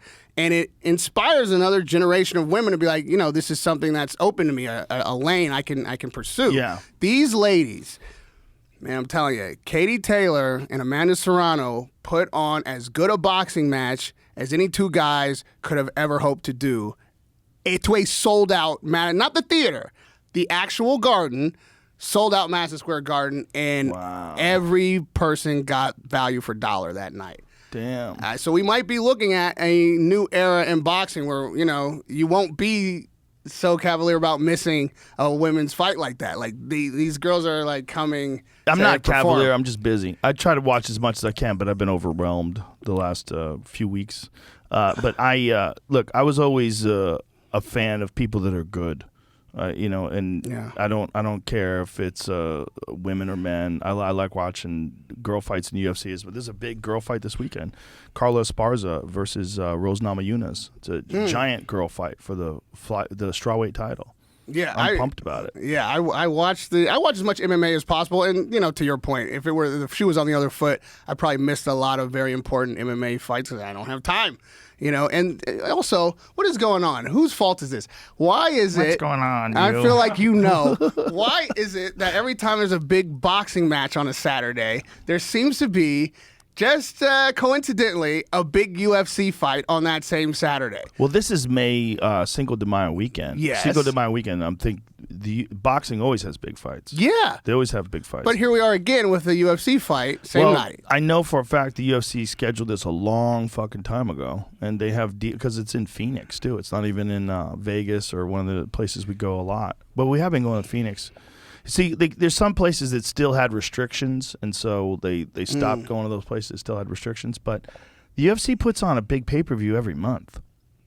Right, but maybe I'm making too much of this. It's not a they're conspiracy. not doing it. No, listen, that would be a dumb thing, because why would you ever want to go back against the wall with Canelo Alvarez having a pay-per-view when you want all those Latino fans? Are you fucking crazy? You know how much money that is? Thing. That's why I wouldn't can't do figure it that. out. No, but no, they no. do wouldn't- it. but they didn't know. do it because of that. They did it. They did in it spite of that. in spite of that. Because the one beautiful thing about streaming services like ESPN Plus is that if I can just stay, don't talk to me. If I can just avoid spoilers, I can get home and I can watch it anytime I want, and I play it like it's happening live. I love that. Yes, But it's very hard to do. if you don't, but if you get pay-per-view and it's on a DVR, you got to go back, you got to record it, you got to play and fast forward through it and get to the spot, and it's a little more complicated because you got to go home. You got to watch it on television. But if there's no way they would want competition. If they could have a big pay-per-view event like this one this weekend and not have it go back-to-back against Canelo Alvarez, they definitely would. That's the best way for business. Because if you have two options, you can't watch both things. Most people are going to order one. They're going to order one. That's right. Most people. And if you're a boxing fan, Canelo Alvarez, and Bivol's a real threat, big-ass fucking Russian light heavyweight, real talented, undefeated, real challenge. What do you got to do? They're not doing that. Like, it's not a conspiracy. It They're just trying happens to so make money. frequently, though. Because we put on a lot of shows. The UFC puts on a show every fucking month, almost every week. How about that? Because the UFC has shows at the Apex Center. They have their own small arena in Vegas, and so a lot of the fights, like all the fights that we did under quarantine, we did like a gang of fights at the Apex Center, like world title fights at the Apex Center with no audience. Now, I say that to say this. I'm a big proponent of the Sunday night boxing match, which is not some like bending of the knee to give away Saturday night to the MMA. But in my regard, let them fucking have it. Sunday night is the night for fights. That's because you're single and you go out on Saturday night. Everybody else is like, look at, if you're married, like, have the boys over, have a fucking fight night. Oh, that's hilarious. Yeah. Could that possibly be true? Could that be the 100%. whole, like, my 100%. You whole wanna go blind out. spot in this Well, not thing? only that, you're best friends with Dave Chappelle. So Saturday night, you're out doing shows. Like, fuck, I don't want to miss the fight. So you try to catch the fight on an iPad or something. Oh, no. I've had a huge blind spot. Oh, man, I was so teed up to give my pitch. It doesn't make any sense. But- Of course, Saturday night's the way to go. When people look for entertainment, the Saturday night's the night you want, because Friday night, like even when we do shows, right? Friday night shows, I always tell people, like when young guys are opening for me, I go, you always got to think that Friday night late show, these people are tired, man. They've been up all day. They worked all day. They got up at 7 o'clock in the morning. They fucking busted their ass. They commuted. They took care of their family. They got out. Finally got out. And now they're here and they're fucking exhausted. So you can't dilly-dally on them 10 o'clock shows. You got to come out guns blazing. Right. And I think Saturday's the entertainment day for people. They slept in. They don't have to go to church if they're religious. They sleep in. They wake up finally one fucking day where they just don't have an alarm. The one day. And then you're hanging out with your buddies. Hey, we're going to go see Chappelle. Let's start drinking. And then they start drinking, and then they're out. And then they're out having a great time. That's for a fight. That's for anything. Saturday night is the night. See, I'm thinking, because of what you just said, there's so much Saturday night competition and so many other places you want to be instead of front of a TV. If you got tickets to the fight, well, that's a different thing. But if I want to stay home and watch a fight, even with my 7 closest friends, that does not compete with the things I could be doing out in the world when I don't have to wake up in the morning. It depends on who's fighting. But Sunday night. If Marvin Hagler's fighting Sugar Ray Leonard, and it's Saturday night, you want to be in front of that fucking TV, and your hands are going to be sweaty. You're going to be like, holy shit, it's about to go down. The same is true Ding, for ding, Sunday. ding. And No, people no, are no, home no. on Sunday evenings. More people are home on Sunday evenings anyway. Sunday's okay. I don't hate it on Sunday. If they want to fight on Sunday. Yeah. Wait a minute. Didn't Tyson and Roy Jones fight on an off night? Yes. Yes. What night I think did it they was. fight? Wasn't it? Or was it Sunday or Thursday? It was an off night, though. It was. Seemed- I it might have been Sunday. I think it might have been Sunday because Might have been Sunday. this might have been even where I first was like, you know what, that does work. That's just for your own lifestyle. Come on. It's your own lifestyle, dude. I guarantee you you're just, you're best friends with one of the greatest comedians ever walked the face of the earth, and you do shows with them all the time. You're always hanging out. Well, that's not Saturday untrue. night. You don't want to fucking go somewhere, watch a fucking fight when you could be Sunday when you got the night off. It's just personal convenience. Okay, I will admit that there may be some personal gain to me in it, but I'm about the people, Joe. This is like You also don't have a regular job, so you don't have to go to work man. Monday morning and commute and all that. That's what most people don't want Can you to just get let me hammered have on this? Sunday's the day of rest. It's the Lord's Day. the 2 promoters of that girl fight, as you put it. The girl fight. Yes, Eddie Hearn. You're going to make me have to have those girls on and apologize. Shit. And Jake Paul. It Wait a made me, minute. Jake Paul was a promoter? yeah, without Jake Paul, that fight doesn't happen. He's He's a full-on promoter now? yeah, absolutely. The kid's got to hustle. You got to give it to him. The kid's got hustle. He is a successful hustler. I don't even know. I think he might be. He's got hustle, or he's not a hustler. This guy is a legitimate businessman. Yeah, legitimate doing businessman, but major things. He makes so much money doing other shit that the fact that he wants to do that as well and promote fights as well, I'm impressed. He put her on his undercard. She got a lot of visibility there. People in boxing, of course, were already familiar with her, but it gave her much bigger notoriety by being on his cards. And then he and Eddie Hearn put this fight together. Again, I can't stress it enough. A an actual Madison Square Garden, sold out main arena fight. That's incredible. Good for him. That was Look at value him. for dollar, like paid Sunglasses. off. Yeah, he's doing the thing. He's doing the thing. I like it, I man. don't think this fight happens without him. The conversation he had with Eddie Hearn, where That's he what I was said, getting at. I will knock out any one of your guys that has under 10 fights. Right. He goes, whoever you want to have, bring me any guy that you have that's under 10 fights. You could see Eddie Hearn like shit. He was kind of stuck there. You think? Yep, because those guys under 10 fights, like, what if Jake Paul knocks one of them out? Like, what if you get a guy that, like, hasn't been tested and maybe has some promise and maybe gets wrapped up in the hype and maybe gets a little nervous and this is his first chance at a big show. And Jake Paul can crack. Yeah. 100%. That knockout of Tyron Woodley is legit as fuck. He can crack. But Eddie's point in that interview, and I think the point that just about every boxing aficionado would say, is that Tyron Woodley is not a boxer. Yep.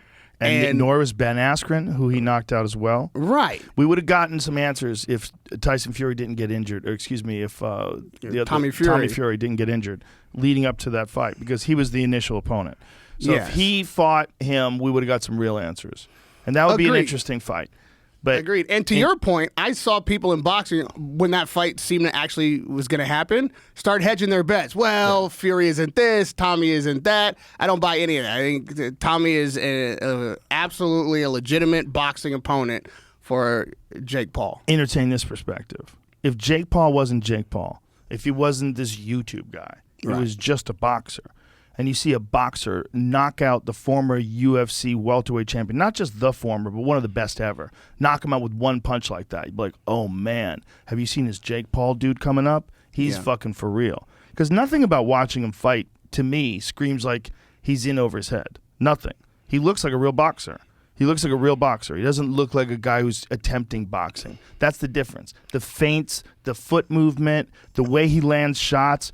He fights like a boxer. He doesn't fight like a guy who's trying to box in a celebrity boxing match. He fights like a boxer. No, because if he wasn't that guy, I'm saying if he wasn't that big YouTube star, and you just saw him as a boxing contender, you'd be like, that dude's got dynamite in his hands.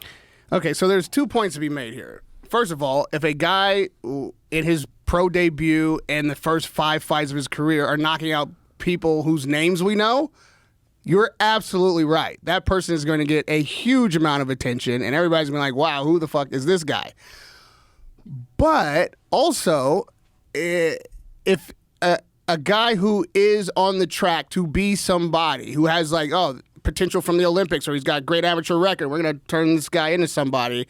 In their first fights, they're fighting guys who are like 5 and 27. They are fighting other debut opponents who don't have a great trajectory in front of them. They're fighting tomato cans, fights. Bums, just completely not competitive opponents. Just to get experience. And that's fine, right? Yeah. So when we expect a Jake Paul to be fighting like higher level competition, it's not because he has under 10 fights. It's because he talks a lot of shit. Yeah, but that's also why we're talking about him. And that's exactly true. But I think on both sides of the equation, we've got to admit that a young fighter under 5 fights isn't fighting great competition. So if you're calling Jake Paul a legitimate boxer and then you're expecting him to do what legitimate boxers do, I'm not sure he's not doing that, and probably more. That's what I'm saying about the knockout of Tyron Woodley, because it was just a regular boxer who's just coming up. And what does he have, 6 fights? Yes, I don't know, something like this. What do you mean? Fights. What does Jake Paul have? Yeah. Oh, yeah. Something like that, right? 5. No, I think Jamie that was his 5. 6th. I And was then looking at a post he had where he said 6-0 coming soon. 6-0. So he's got 5 fights. Now, anybody who had just 5 fights was like doing small cards and then knocks out Tyron Woodley. Tyron Woodley says, I'm going to try boxing. And some guy starches him with one punch and talks mad shit. You'd be like, wow, that guy's hot. Right. But the fighter doesn't, a 5-0 fighter who's knocked out 5 guys isn't saying, I'm ready for Canelo. No guy. But you do if you're crazy and you just talk a lot of shit. It's not like Canelo's waiting to fight him. Canelo's got a lot of things he's doing. He doesn't have any time to be waiting around on Jake Paul. He's not really going to fight him. He's got to fight Golovkin in the rematch if he beats Bivol. He's got things lined up. He's talking about fighting Usyk. Have you seen that shit? Yeah. And he's interested in that, and so am I. Yeah. So am I. Yeah. And I see Eddie Hearn trying to put that together. Please put that together. Please put that together. Let me tell you something. I'm interested. Imagine if he wins. The trajectory Canelo is on. Look at this. Canelo Alvarez expresses interest in heavyweight title fight with Alexander Usyk at 201-pound catchweight, which, by the way, Usyk used to be a cruiserweight champion. The fact that not only is Canelo interested in this fight verbally, but I actually believe him. most fighters that would say something as crazy as that, be like, all right, well, he's trying to get some headlines, he's trying to say something that's not going to happen. I think Jake Paul probably knows he's not getting that Canelo fight anytime soon, but to say something crazy like that to show that much confidence in yourself is going to get people's attention. This guy means it. He means it. And the opponents that he's chosen thus far, with the ability that he has to guide his own career, you can't take anything from him. Not a thing. I don't know that I could name another fighter, certainly not in the modern era, that has challenged himself more consistently than Canelo Alvarez. Absolutely. Yeah. You can't criticize who he's facing. And no matter who he faces, there's going to be somebody else you want him to fight. But you can't say that the guy in front of him right now isn't a worthy opponent. And he goes one quality fight to another quality fight to another quality fight. Yep. Bivol is a hell of a fighter. Mm-hmm. The weight that they're fighting at, 175 pounds? Mm-hmm. For Canelo to just decide to fight at 175 pounds again, and a title holder of Bivol's ability. Which is a step up of Kovalev. Kovalev was on the slide. When he knocked out Kovalev was kind of on the slide. Yeah, and the challenge in it, and people would try to criticize that, but I'm like, he's 175 pounds, even on the slide. Right. That's a huge challenge for challenge. Canelo. Yeah. And on my scorecard anyway, Canelo was losing the fight. Yeah. Until the knockout. Yeah. And so for him to decide to dabble in those deep waters again, if he was losing a fight to Kovalev, who, arguably has less skills than Bivol, although bigger, I think. The one thing is that Kovalev is a big 75. Bivol is not. I think these two guys are going to be about the same size on fight night. So with the exception of the weight differential that happened, or the size differential with Kovalev, the skill matches up much better with Bivol. If he beats Bivol and acquires another title at 175 pounds, you have to actually start talking about Canelo already in the annals of history. Like, where does this guy place now? Right. Before he retires. Like, no matter what happens from that day on, this guy's got to be in the conversation. And if he goes up and he beats Usyk, you're in crazy town. If he goes up and fights Usyk, but does Usyk have an automatic with Anthony Joshua? Are they exercising that? Yeah, absolutely. So they would have to pay Joshua step aside money. Yeah, I don't see that happening. I mean, we're talking. I do. You never know. Didn't they offer? Actually, wait a minute. Now that I say this, didn't they offer Anthony Joshua step aside money for Usyk to fight Tyson Fury? Wasn't that on the table? Yeah. How much they want to offer him? I mean, there's only rumors, right? What would you rumor? What'd you hear? I heard 10 million all the way up to like just 30. Chill? Yeah. 30 to chill? But who knows what the truth is? Only guys who know the truth is the guys who got offered the money. Two versions of it right there. Okay, two versions of it. Anthony Joshua denies step aside deal. He denied that he's agreed. Okay, but they might have offered it to him. A report earlier this week claimed that Joshua was close to accepting 15 million pounds, $20 million American dollars deal at his end, but he's since hit back at this and branded it bullshit. Hearn told DAZN boxing show, "There's been an offer. There's been several discussions with myself." Okay, so he wasn't close to accepting. That's not true. But they did offer. Well, see, here's the thing. We don't actually know. Like, those conversations are behind closed doors, and no one's going to tell you what actually happened, right? So we know that offers were on the table. I do believe it was a possibility, though. Now, let's not forget, Joshua was shopping for trainers. Doesn't mean, if he doesn't take that fight immediately, that doesn't mean anything other than he is being smart. If he doesn't have a trainer that he's confident in at the time, why would you immediately run into the rematch? Also, Usyk was fighting in the war in Ukraine up until like a week ago. Yeah, that's current. But while we were having that discussion, the Ukraine war wasn't even like that's true. That's thing. True. But wouldn't you take $20 million to not fight all day? Especially with that shallow pool of talent in the heavyweight division. He's the top of the food chain. He's always going to be a guy. You need a big opponent for a big fight. Anthony Joshua's there. Who the fuck else is there? There's Anthony Joshua, Deontay Wilder, Luis Ortiz is 150,000 years old, right? And he's still in the conversation. right? Andy Ruiz hasn't won. Well, he did. He beat Chris. What's his name? Rumor. Oh, What? Areola. Areola. Right. Rumor that he asked for more. Oh, heavyweight champion Tyson Fury is said to have gone berserk when his boxing rival Anthony Joshua asked for an extra 3.7 million pounds in step-aside money for the Usyk rematch. So he wanted more than the 20. I mean, you know, But if you could take that just to like, who do you have? You have Andrew Ruiz is fighting. He is fighting Luis Ortiz, which is an interesting fight, right? Because Andy Ruiz is getting in shape now. He looks good. He's lost a lot of weight. He's taking it more serious.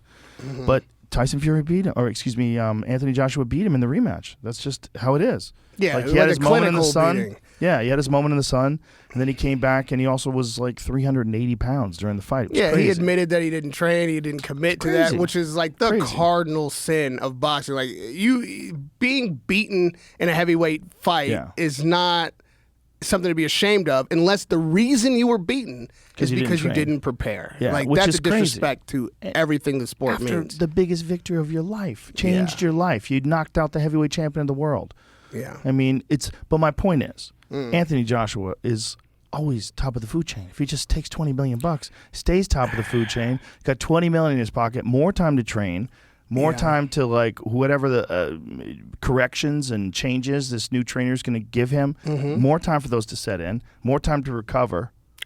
All those things are true, but I think Anthony Joshua is very aware of the inconsistent nature of boxing. And you can't count on anything tomorrow. Like nothing. That's still why talking you should about take $20 free million. Free $20 million. I mean, I guess to your point, if you had taken that step aside money, the fight still hasn't happened. Right. But what if, okay, let's say he takes the step aside money, $20 million. This guy is not like missing any meals. So $20 million in his bank account right now isn't going to make a change in his lifestyle. Don't you think he lives a luxurious lifestyle that needs to be funded? Yes. But Joe, if he passes on that opportunity and Usyk fights Fury, Fury beats Usyk, Fury retires, those belts scatter across the pond like little lilies. No, he retires, then Usyk and Joshua rematch for the title. It's simple but math. not all. That's not how. This is not MMA. 100%. This is not MMA. No. Then each sanctioning body gets to decide. Fuck that. who Ring the Magazine. ti- Call Ring Magazine up and go, guys, let's cut the bullshit. I'm Yeah. only fighting for your title. And Fuck all these legacy people. matters to Joshua. Pride, Yeah. I think, might have been part of the equation. To be a boxer at all, certainly at that level, you got to be a bit delusional. Like, he can't accept that maybe it's better for him to step aside or lose the opportunity to reclaim all your titles at once. I feel like there should be one boxing champion in each weight class. Of course there should, but This you know what I mean? whole governing body thing doesn't make any sense if there's so many of them. That Yeah, doesn't there should make be any sense. one news channel that tells you all the truth. Yeah, but that's different. No, we're talking about a 147-pound world welterweight champion, right? What? There's one. There's only one. You can't be world champion if that guy's world champion. That's crazy. That's crazy, right? But when they do that with in MMA, it's just I cringe. You know, which belt is the belt then? Ring Magazine. Okay. Fuck everybody else. How about that? They're historians of the sport. They're people that follow the sport to a T. They don't make a living just off of sanctioning people. But the Ring Magazine's a cherished belt. It's You the know, all only that- publication that has like a cherished, like a title attached to it. All that would really require is that everybody agree. Like Yeah. if fighters stop fighting for the other titles and We're if gonna people stop. This is how we get killed. There's so much money wait. involved in sanctioning bodies. Let me rephrase that. If that's what you want, Joe. That's not what I want. I would like 4 or 5 more people to step in and start sanctioning fights. More belts, the better. As much as I agree with that, and I do, I have been seduced now into this undisputed kind of world of, well, you know what? Having to go around and collect all the belts to get, like, there's champions, Right. and then there's like undisputed, which is King of Kings, which is Right. like the guy who's been, and that's the elusive like moniker everybody wants now. Right. So there is something to, I think there's too many. Like, I would be far happier if there was just Just 3, period. Right. And no international champion and no like regional interim, but just 3 titles in every division, and then the undisputed champion if you can get all 3.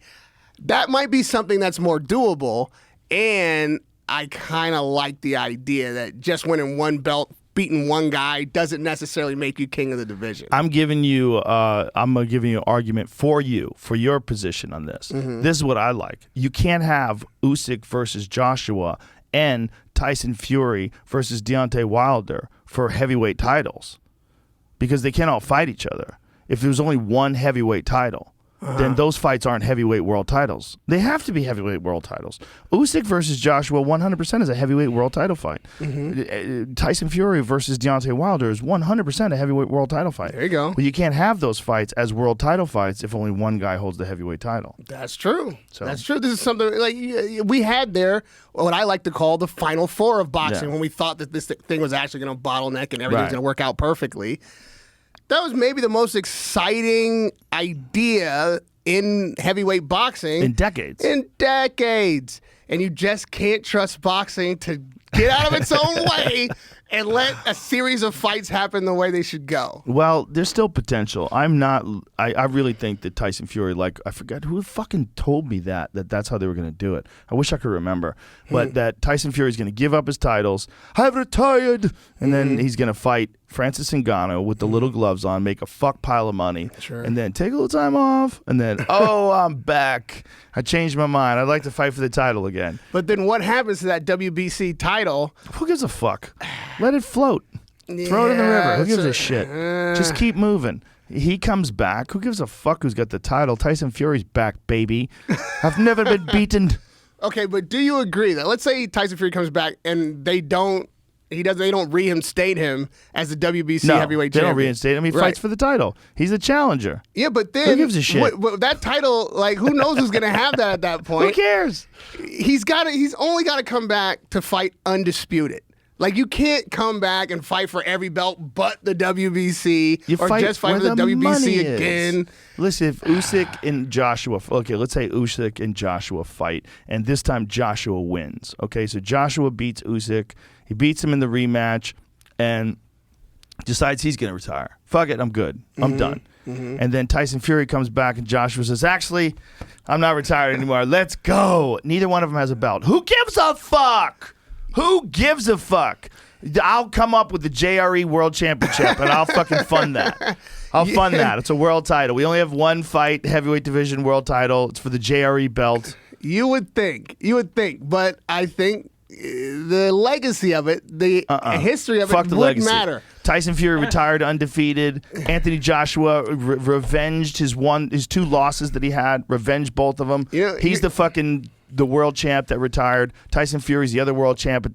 Call it undisputed. That's the name of the promotion. That's a prize fight. They call it undisputed with no belts. Just undisputed. That's a prize fight. Yes. And I think that might be what Jake Paul is actually doing. He should. Prize fighting. Yes. Right. Yeah, I made a video. I made kind of like one of my very, very few editorials that I put on YouTube about what this Jake Paul experience is and means to boxing. And I categorized it as a prize fight, which isn't a diminishing term to what this guy is doing. It's phenomenal.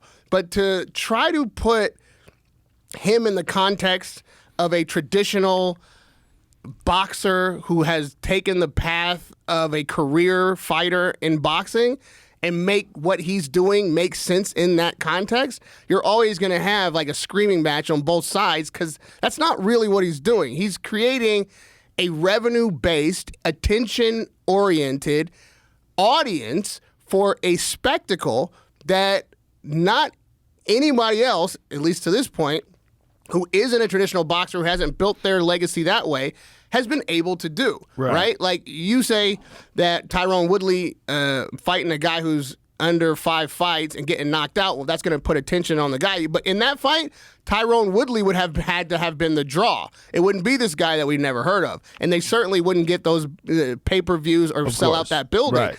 The difference is Everybody wants to see Jake Paul fight whoever Jake Paul picks to fight, and he is an expert at picking guys that people want to see and turning that thing into a spectacle. Well, prize fighting was a part of boxing history.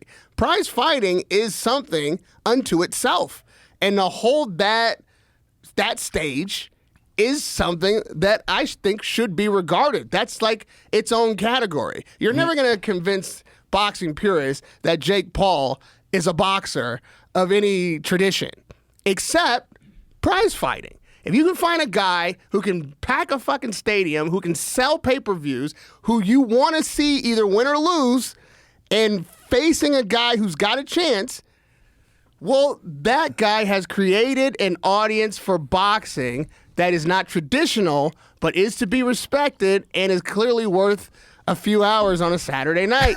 Or Sunday. Or a Sunday if you're smart. I think this prize fighting thing, which is what I also think of when we see Tyson and Jones come back for the one night. That's a prize fight. Like you say, there's no belts on the line. Doesn't even make a lot of sense. We just want to see these guys fight. Do you think Jake Paul has the stones to really follow up on a Mike Tyson fight? Because he talked about fighting Mike Tyson. I think it would be a terrible idea. A terrible idea. You would realize when you see him warming up across the ring, like that's still Mike Tyson. Yeah. Even though he's 55, that's still Mike Tyson. When the bell rings and you see him shuffling for you, and bobbling and weaving, you're like, oh no.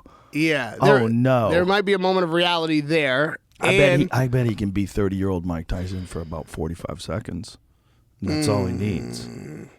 The problem with that fight is that, first of all, if he does beat Mike Tyson, we're going to hate him forever. Forever. Like if you If he KO'd Mike Tyson? the guy would be he would be shunned from society People for need to giving us know that. how bad people hated Larry Holmes after he beat Muhammad Ali. Exactly. People hated him. Yeah. And Larry Holmes is one of the most underrated heavyweight champions that's ever lived. Ever. Because people didn't love him because he came after the most beloved heavyweight ever. That is exactly right. And to take a guy like Mike Tyson out of retirement, who we all love, and the only reason we want to see him in the ring again is because we want to see some glimpse of the old Tyson. Right. And if you make him look like an old man or you hurt him in front of us, no amount of reason or logic is going to keep people from hating you forever. Forever. And then if he goes in there and Tyson like destroys him, well, then you've just ruined your whole like premise for being a cash cow. Why would you do that? It's true. Yeah, both things are lose-lose. It's a lose-lose. Total lose-lose. And to be fair, I don't even want to see it. Like if that fight was, I was like, oh my God. You'd be right next to me, buddy. We'd be holding I would hands. feel like I had to watch it, but I wouldn't be like, oh, I can't wait to see this. I'm like, there's nothing. The moment that bell rings, you would be fucking excited as shit. Are you crazy? I would only be You and I are curious about going. impending If that happens, doom. because we talked about this, if that happens, you and I are going. We're fucking going. Oh, man. If that takes place, because I think if he backs up the Brinks truck and brings it to Mike's house, I think Mike will sign on board for that. You remember how it felt watching Holyfield? Yeah, but that was different. That was different. First of all, I watched Holyfield train too. I didn't like the way it looked. It didn't, it looked like he was kind of like shuffling through things. When I was watching Mike Tyson hit mitts with Rafael Cordero, I was like, holy fuck. That was holy fuck. Bobbing and weaving, moving forward, ripping to the body. I'm not saying he's Mike Tyson when he was 20 years old. Yeah. But it's still Mike Tyson at 55. Mike Tyson at 55 is like, how deep was your well originally? You know, we've lost a few 100,000 gallons. Okay, but how deep's your fucking well? Some people have a deep ass well. That motherfucker has the deepest well that's ever been. That's a great question. If you can do that now, He what can could you pull do out then? He can pull out. Also, with today's science, like a 55-year-old man is not really a 55-year-old man. He's doing all kinds of crazy shit with electrodes, where they put these like electrical muscular stimulation devices on you, and they have you lift weights, and it leads to like great gains in strength and recovery of range of motion. And he's got like legit scientists with him. Yeah, it does make you wonder, like the athletes of old, if they lived in today's modern technology, what they'd be able to do. But I wasn't comparing Holyfield to Tyson's modern conditioning or even opportunity to win, but just the feeling of watching Holyfield get beat down, it stays with me.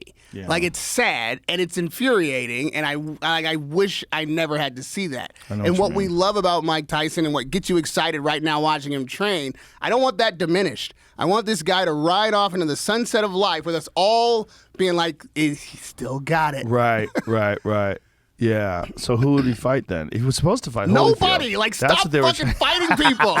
What if he wants to have fun? No. What if he wants to have fun? I mean, I feel like he's gotten away with it thus far in grand fashion. Like, man, I was against, I'll be honest with you, I was against the Jones fight. I was like, one of these guys is going to get hurt or something is going to happen that we will never forgive ourselves for just because we all wanted one more night. Do you think they made an agreement?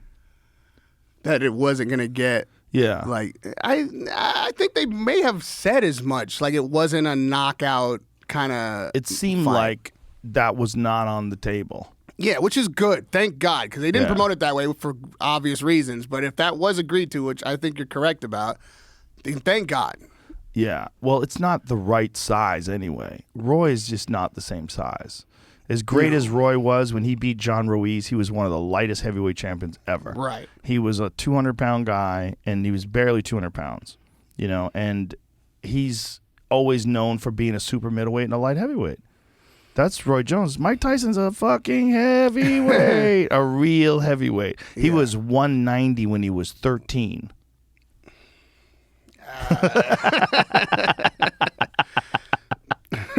I mean, that is what makes the idea that a Canelo would fight an Usyk crazy. As crazy. Crazy. And that Roy Jones has won the heavyweight championship of the world before. Oh, yeah. Crazy. I wish Roy, when he had come back from beating Ruiz, had really taken his time to get down to 175 again. Or maybe never did it again, because it is not easy to lose muscle. It's not easy. And when he went up, if you see, pull up a video of Roy Jones Jr. versus John Ruiz Jr.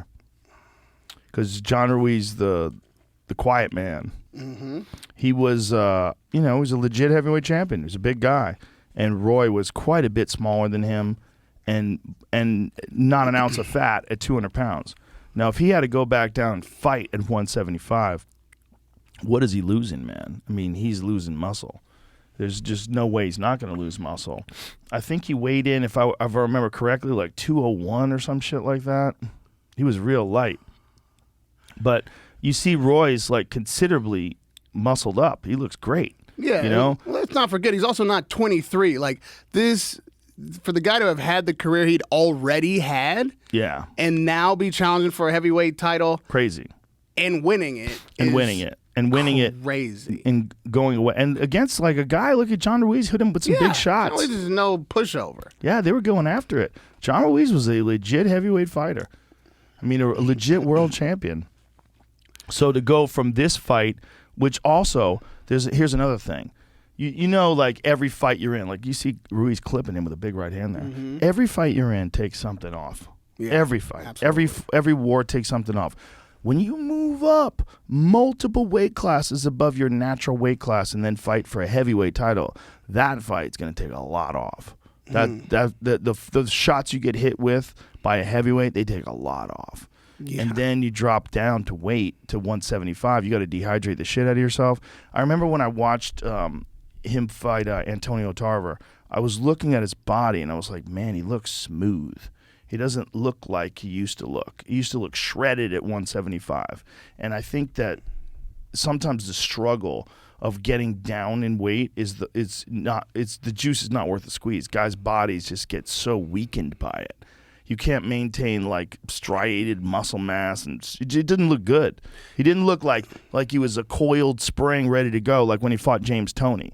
Like back in those days when he was fluid and loose, and his fucking punches were lightning bolts, man. Like it seemed like that weight loss, that's not an insignificant factor. Look at what you're demanding of your body. Yeah. Like if you're not, let's say you're not paying attention to hitting a weight mark at all, just training in that way with that intensity, the demands you put on your body, your joints, your muscles, even your digestion, your everything that it goes into just being in that kind of conditioning. And then on top of that, you want to be 200 pounds today and 175 tomorrow, and then back to 68 until you go back to 75. Like, Terrible. It's stress. Terrible. Your body's incredibly stressed, and then you have to perform at the highest level. Yeah. That again. Imagine doing that, and then also on the weekends I fight MMA. Like, what the fuck? This is not happening. I really would like to see one person jump over and try it. You know, if anybody could do it, I think it would be Crawford, because Crawford has a background in wrestling, and Crawford's sons wrestle. And I don't even know if he would need to kick. He would just need to know how to stop kicks, how to check kicks, and how to move close enough to close the distance. He knows how to wrestle. Terrence Crawford is an elite athlete, and he's the best switch hitter alive in boxing right now. His ability to switch stances, that's a big deal too, because there's a lot of guys who, say if you're a right-handed person, in boxing you would stand with your left hand forward. Well, in wrestling you'd stand with your right hand forward. So a lot of wrestlers, when they're fighting a striker, and a dangerous striker, you'll see him take a southpaw stance, because then all they're thinking is, I got to get a hold of that fucking leg. So the left leg, his left leg is in front of you, right? If he's a boxer, I want my right leg in front of me. I don't want to have my left leg there. That's an extra couple of inches, and I'm not used to grabbing that way, and I'm not used to pushing off of my left leg. Wrestlers, when they're right-handed, are used to primarily pushing off their right leg. So they want that right leg out front. Terrence Crawford can switch hit. He's the best at it. I understand where you're coming from ability-wise. What I love about Terrence Crawford, one of the many things, What is he doing? He's wrestling somebody? There's a bunch of videos of him wrestling. Who's he wrestling? I don't That dude's know. got a flannel shirt on. really Yeah, it's unlucky like in a guy. radio show or something. But it's Is that a radio videos. show? There's a lot of videos of it. Oh, Terrence can fucking wrestle. See, this is my point. Like, look at him here. Like, he wrestles like a real wrestler. And he's the best switch hitter in boxing, so he doesn't give a fuck if he has his right leg forward or his left leg forward. He'll fuck you up either way. He's the only guy in boxing that can do that. Like, fights just as good southpaw as he does orthodox. And he's the only guy in boxing that I know of that fights at a world championship, top of the food chain, pound for pound, best level, that also has this kind of wrestling skills. Yeah, and more than all of those things that are incredibly important, he's got this competitive killer instinct. Killer instinct with that everything. If you put somebody else across from him, I don't care if there's a cage around you or ropes or a playground. Whatever you want. He'll do whatever the fuck. He's going to do whatever he has to do to win. And by the way, he'll do that with Frisbee. Whatever. What do you want to play, bitch? Right. You know, he's a killer. He's just trying to win. He was challenging me to a game of pool. I was like, what are you saying? Are and we then he gambling? smoked a joint, was like, Nobody nobody beats me high. He realized as we started talking that it was a bad idea. I was like, no. I forgot he's a pool player, though. He likes the... Lennox Lewis thought he was, too. Oh. I lit him up. Sorry, Lennox. I didn't know this about you. I can play. For regular people, I play real good. You know, for a pro, I play like shit. I'm like a B level, a B player. A B, But a B player B is pro so is much better. pretty good. Yeah, when I'm playing at my best, I play like a B player. You ever play pickleball? I have not played pickleball, but I hear it a lot lately. I think it's because I'm pickleball. getting old. When old people start talking to you about let's play pickleball, you're like, what? I'm going to go shoot things. Not a lot of movement. Fuck is pickleball? I refuse to act like an old person. No, I do okay. young people let's things. not Pickleball's old frame people. it that way. There's not a lot of 25-year-old dudes on a Saturday night looking to play pickleball. Now they're too busy watching the fights. If the fights are on Sunday, we'd be playing pickleball on Saturday night.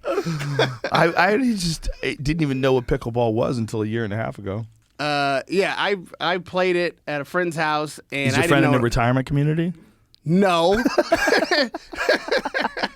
He has a court at his house. Oh, what kind of crazy person has a pickleball court at their house? Did he put it in there?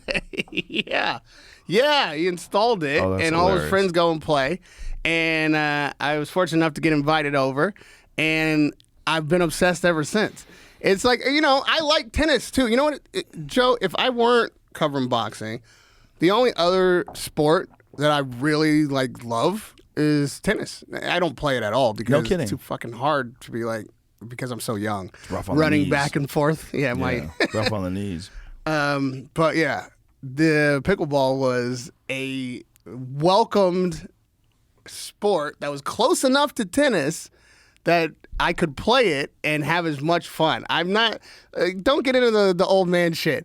Just accept that there's something new that can be brought to your life that can be Listen, fun and I'm athletic. just talking shit. My friend, that's what I do. I talk shit. If you bring up something like pickleball, like I got to talk about retirement communities. I bowl. I bowl with my kids. I like to go bowling. That's a stupid old person sport too. Oh man, Right? yeah. Old people love, but my grandfather loved bowling. He was a bowling champion. He had bowling trophies in his house. He was all happy when he bowled. They would have a bowling league, and he had league night. So guys back in those days, man, like old dudes, they would love that there was an excuse they could all get together one night a week and take away some of the drudgery of working every day. You know, so one night, Wednesday night, it's league night. I'm going out with the boys. And you get your fucking bowling ball and you get in your car and you drive and you have like an obligation to the boys. Got to go to the league. And you're rolling some stupid ball down this wooden fucking platform until it hits some pins. I only know that culture from watching these old TV shows, Right. like Kingpin. Jackie Gleason, you know, with his Yeah. bowling shirt. They And, loved it, man. That culture back in my grandpa's days, that was what they did. They all bowled. Everybody bowled. now, yeah, but archery is your sport now. Well, archery is a discipline. Archery is something that I love to do because it, like, when you're pulling back a bow and you're aiming, you don't think about anything other than perfect execution of the arrow. That's all you think about. And there's meditation in that. I think it's like a martial art. I really do. I think archery is a martial art. I don't think it's a martial art in terms of like you'd use it in a fight, but obviously it started out as something that people used in war. And to get good at it and accurate meant that you could kill more things. And probably, I wonder what it actually started out with. I wonder if it started out as a weapon of war or it started out as a weapon of hunting. I wonder what they used Hunting. first. Had to be, right? I would imagine so. I would imagine the imperative would be to get food before it would be to fuck somebody up, unless that person had some food. right. Right? Right. I mean, you think about how easy it is to get food today. The way For we now. get food for now. They keep talking about fucking food shortages. Inflation, food shortages. Isn't there food? Isn't there plenty of food? Why are you guys talking about food shortages? Is there, though? How about prepare so that there isn't food shortages? I mean, I'm a city boy. Like, if the supermarket's closed, I'm in a lot of trouble. Yeah. There's no farming. I don't have tomatoes in my backyard. Like, if Postmates is not delivering, I'm going to starve to death. You just got to get to Dave's house. Go to Yellow Springs. A place like that, like Ohio, is a great place to be if the shit goes sideways. Because there's plenty of farms. There's plenty of, there's, Yeah, but there's also the kind of people who live on farms. The fuck? I don't want to be in Ohio if this shit goes upside down. Where do you want to be? You don't want to be in New York. No. You don't want to be in L.A. You know what, man? You might want to be in Ohio. It's good. You got to You know ride what? it out like You know what I'm gonna COVID. be? Take a couple of years. I'm going to be at the Joe Rogan experience. Wherever you are, that's where I'm going to be. Okay. You're the only guy I know that has a bow and arrow and is a good shot. Has some idea what we should eat if it were raw, for Christ's sake. Yeah, you can eat most things. Yes, most meat. Most of my friends don't have that mentality about meat. You can just eat most things. I can definitely help you get meat. Yeah. But I would use rifles. If I do bow hunting because it's harder and because it's a discipline and because I love archery. But if we're just trying to survive, we're bringing bullets. Yeah, see 'Cause what I'm saying? I'm not Yeah, taking you're the any guy. chances on missing an animal. Look, if you are close enough to an animal and you have good discipline and you practice with a rifle, it's pretty much a gimme. With a bow and arrow, it's never a gimme. A bow and arrow, you have to wait for the perfect shot, like they have to turn a perfect way. You want to catch them broadside because you don't want the bullet or the arrow rather to hit bone. When it's a bullet, you don't give a fuck. You're blowing right through the front shoulders. You're killing that animal with one shot. I've never even considered whether or not my arrow might hit bone. This is why I've got to be wherever you are. I don't think Dave's ever thought about whether or not that arrow is going to strike bone.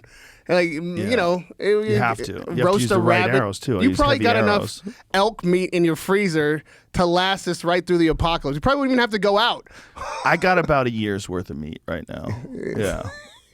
I like to keep a lot of meat. I have 2 commercial freezers that I keep here. That's Yeah. I wild. have these big ass freezers that I fill with wild game meat. And then I have freezers at home too. Yeah, if you don't have meat, you don't know how you're going to eat. If you don't have rice, if you don't have food in your house, I don't have to go anywhere to eat. Is I this could your- stay home for weeks and not have to go anywhere to eat. That's important to me because I don't trust after like this COVID thing and the power went out here for a week last year and everything got kind of sketchy. The roads were all shut down because they don't have any fucking plows here. Like I don't trust things to be always okay. I like when they're always okay. I'm not like hoping that I get to use my prepper skills and fucking the apocalypse, but I keep an eye on where the deer are in my neighborhood. I watch them. I say hi to them. My kids say, "Oh, so cute, so cute." And I say, "Yeah, they're beautiful. They're beautiful." But I think about putting one right behind that front shoulder. Every time I drive by, I look at their front shoulder. I go, "Right there, buddy. Right there, buddy," because I'm gonna eat you. And you've been at this a lot longer than COVID existed in our minds, or Yeah, but it's just society. Society's run by people, and people are wholly untrustworthy. Not always. Most of the time, they're trustworthy. Most of the time, people do their job, and they keep it together. But people fall apart all the time. People kill themselves. People have drug overdoses. People steal. People like fucking ruin other people's businesses for no reason because they're assholes. People are nuts. To trust people and to say, well, the people that are in charge of agriculture, they would never do us wrong. They would never fuck this up. Everybody can fuck up everything. You got to have a certain amount of autonomy. So if things do get fucked, you can at the very least survive. I can survive. I know how to survive. how long have you been this way? I grew up without a dad, so I've been this way forever. I haven't talked to my father since I was 7 years old. So I didn't grow up with anybody taking care of me. I grew up with people telling me I was a loser or I was never going to amount to anything or whatever the fuck they said that was discouraging. And I was like, oh, okay. That was always my idea. My attitude was always, I don't trust any of these fucking people. I've watched people that were supposed to be people in positions of power be shitty. I watched people be mean to their spouse and mean to their parents. I watched a lot of that growing up. So I never trusted people I felt like you could find some people and trust them, and you need to find people of exemplary character. And where do you find those people? They have to be doing difficult shit. So I gravitated rather towards martial arts because the people that were all really good at it, they had the ability to overcome incredible obstacles, to get good at something that's very difficult. Those are people of considerable character. Those are the people that I was interested in. I was interested in people that figured out how to make it in a thing that's very hard to make it in. And that's why to this day I'm still obsessed with fighting. Well, you want to become an Alexander Usyk. You want to become a Terrence Crawford. You want to become an Earl Spence. You're a fucking unusual human, man. That's a human of exemplary ability. Very unusual, outlier status in terms of like their discipline, their mind, their ability to push, their ability to find a way to victory. That's what's exciting to me. And most people fall apart. Most people crumble. Most people panic. Most people, when the shit hits the fan and everything's on the line, they don't know what the fuck to do because they don't know who they are because they have all these ideas because maybe they base who they are on what other people's opinions of them are. And so when things go sideways, they're fucked. When a girlfriend breaks up with them, they're fucked. When they get in a dispute with a friend and the other friends take that friend's side, even if they're right, they're fucked because they don't know who they are now. Now my friends are mad at me and my girl left me. I lost my job. You don't know who the fuck you are because you're all tied up in all these things. You and I have that in common. I didn't grow up with a father either. My father, in fact, was murdered when I was 2 years old by his best friend. Oh, my God. And so growing up with the reality of death looming is part of what makes something like it happened the other night so powerful, so real to me. And it can overshadow so many other incredible things that are happening like on that night. Like, yeah, that was the fourth night at the Hollywood Bowl. Dave Chappelle sold out all of the nights.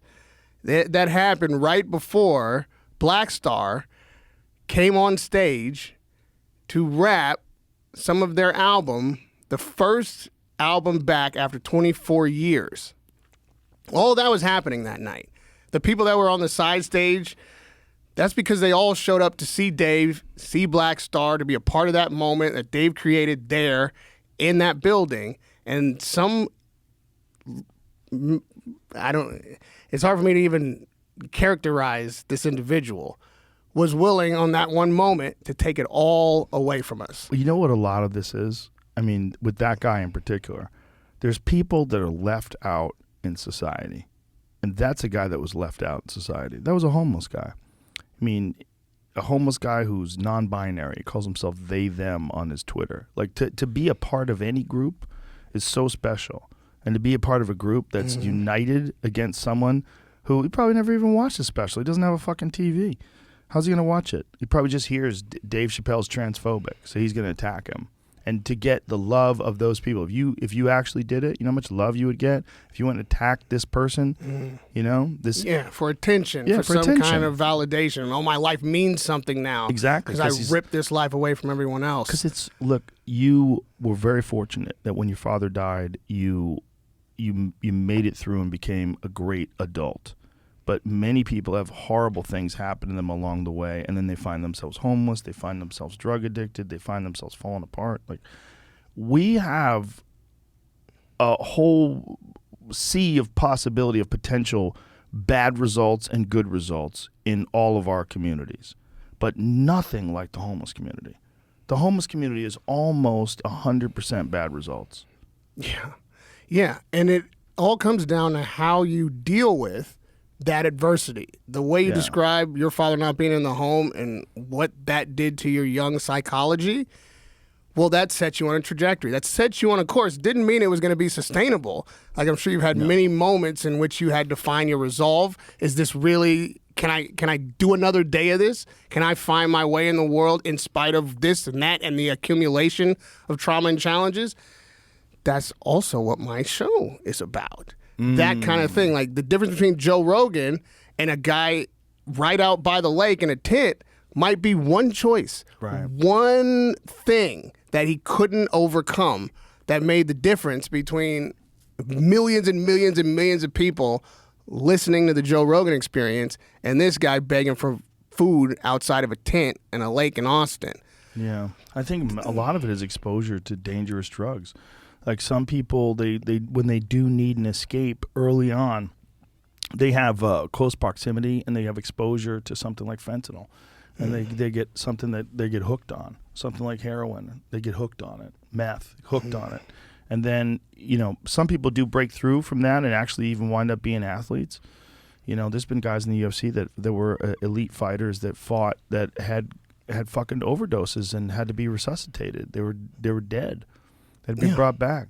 But they're beating those demons. They're winning whatever that fight is. And I don't think that the fight is drugs when it's drugs. Like, drugs is a symptom of whatever's underneath there that you're trying to overcome or that you're trying to forget about. When you talk about your dad and putting you on that focus, is that like a survival mentality, or is that like, I'm going to be something because he wasn't there and people don't think I can be anything? There's probably both of those things happening simultaneously, but there's definitely a survival thing because you realize that no one's looking out for you. You know, when you realize that no one's looking out for you, and then you look at the flimsy structure of society and how all it have to do is, like, power goes out for a week. Then what are you going to do? All the refrigerators are bad. All the food's bad. How are people getting in? How are you getting in and out? There's no transportation anymore because you're out of gasoline because you can't pump it and you can't refine it because there's no power. All it would take is the power grid to get killed. And it wouldn't take much. A solar flare, an attack from a foreign government. If a foreign government wanted to take out the United States power grid with missiles, they used drones and they sent drones over with missiles and took out the power grid. It's totally doable. If the power goes out, man, how long do you think it is before we figure out how to turn it back on? Could be a long time. If it's up to me, it's never coming back on. But even if it's up to the best minds, if the grid gets crushed by a solar flare, for instance, there's solar flares that we talked about this once, Jamie. There was one that took out what are those things? Morse code, and then there was the other thing that they used, the old timey, the Western. They would send a telegraph. Remember those? They took those out. Took those out in the 1800s. There was a solar flare that was so powerful that it fucked up anything that was electrical devices, and ruined. And this is like, we're lucky that the same strength solar flare didn't happen today when everything is electronic and everything is using electricity. Like, it could have fucking torched our society. Like a real legit solar flare, which is a fairly rare event in terms of like the length of time that a human being lives, but very common in terms of the length of time the sun lives. It's just whether or not you catch one while you're alive. So if while you're alive, a massive solar flare erupts and torches the entire power grid, we're fucked. I don't imagine that would have ever occurred to me had you not brought it up. And I don't think you trust anything. I do. I trust a lot of people. I trust my instincts. I trust truth. I trust a lot of things. It's not that I don't trust things. It's just that I see the whole picture. I see all the vulnerabilities. It's like I used to have a problem when I was young. In particular, when I was young, I couldn't just accept a person for what they were. I would always find their vulnerabilities. I would always find their weakness, and it would annoy me. I'd be like, this lazy bitch is 3 minutes late every day. Like, get up 3 minutes earlier. I would obsess at it. I would find like the holes in them. I bet he quits easy. I bet if shit gets, I would think of people that way. I would think of people like, what would it take to get that person to cry? What would it take to get them to quit? What would it take to get them to fall apart? Because I was a fighter. I was finding vulnerabilities in people. I was like a little predator. So the problem was that I wouldn't just accept what a thing was. I would say, okay, but what happens if this happens? Whatever that happens? And is there a fallback plan? Does anybody know what the fuck to do if the power goes out? Does anybody ever? No one's ever just showing up at work every day and hoping the coffee machine works. No one is paying attention. Like, this could go sideways, and it has throughout history multiple times. Numerous times where civilization's been basically brought down to its fucking knees by natural disasters, and then society had to rebuild. If you do that with people that you know and your friends and that you love, that's got to take a hell of a toll on your relationships. If you're finding... Yeah, I stopped doing that when I was young. It took me till I was like in my 20s, my early 20s, I realized I was doing that all the time.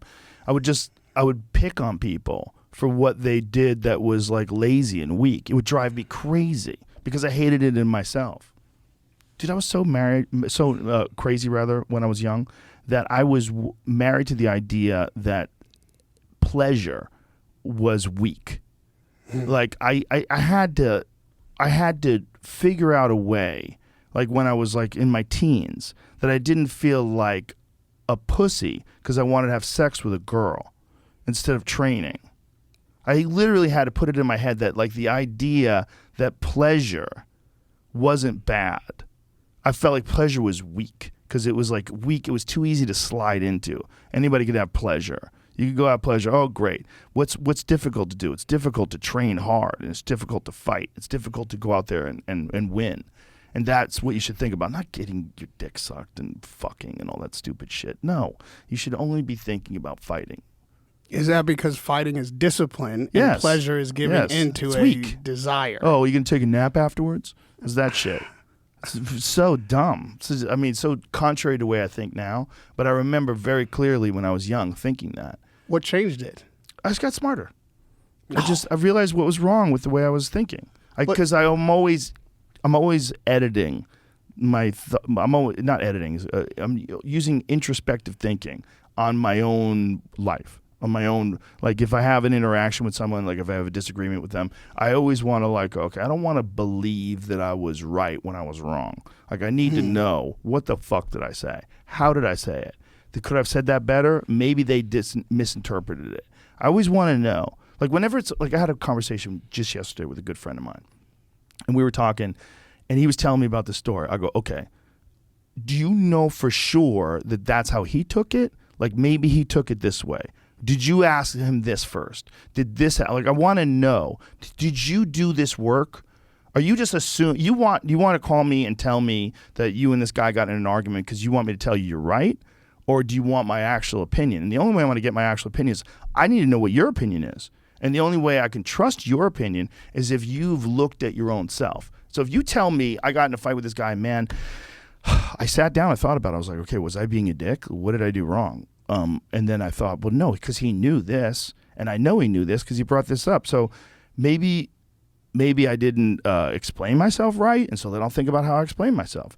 And I was like, well, maybe they misinterpreted what I was saying and thought I was joking around, then I'll try to think of that. I'll do the work. So if I ask someone a question, if they're having an argument with someone, okay, do you know of this? And then they start raising their voice, and now fuck him. And I go, okay, you haven't done the work.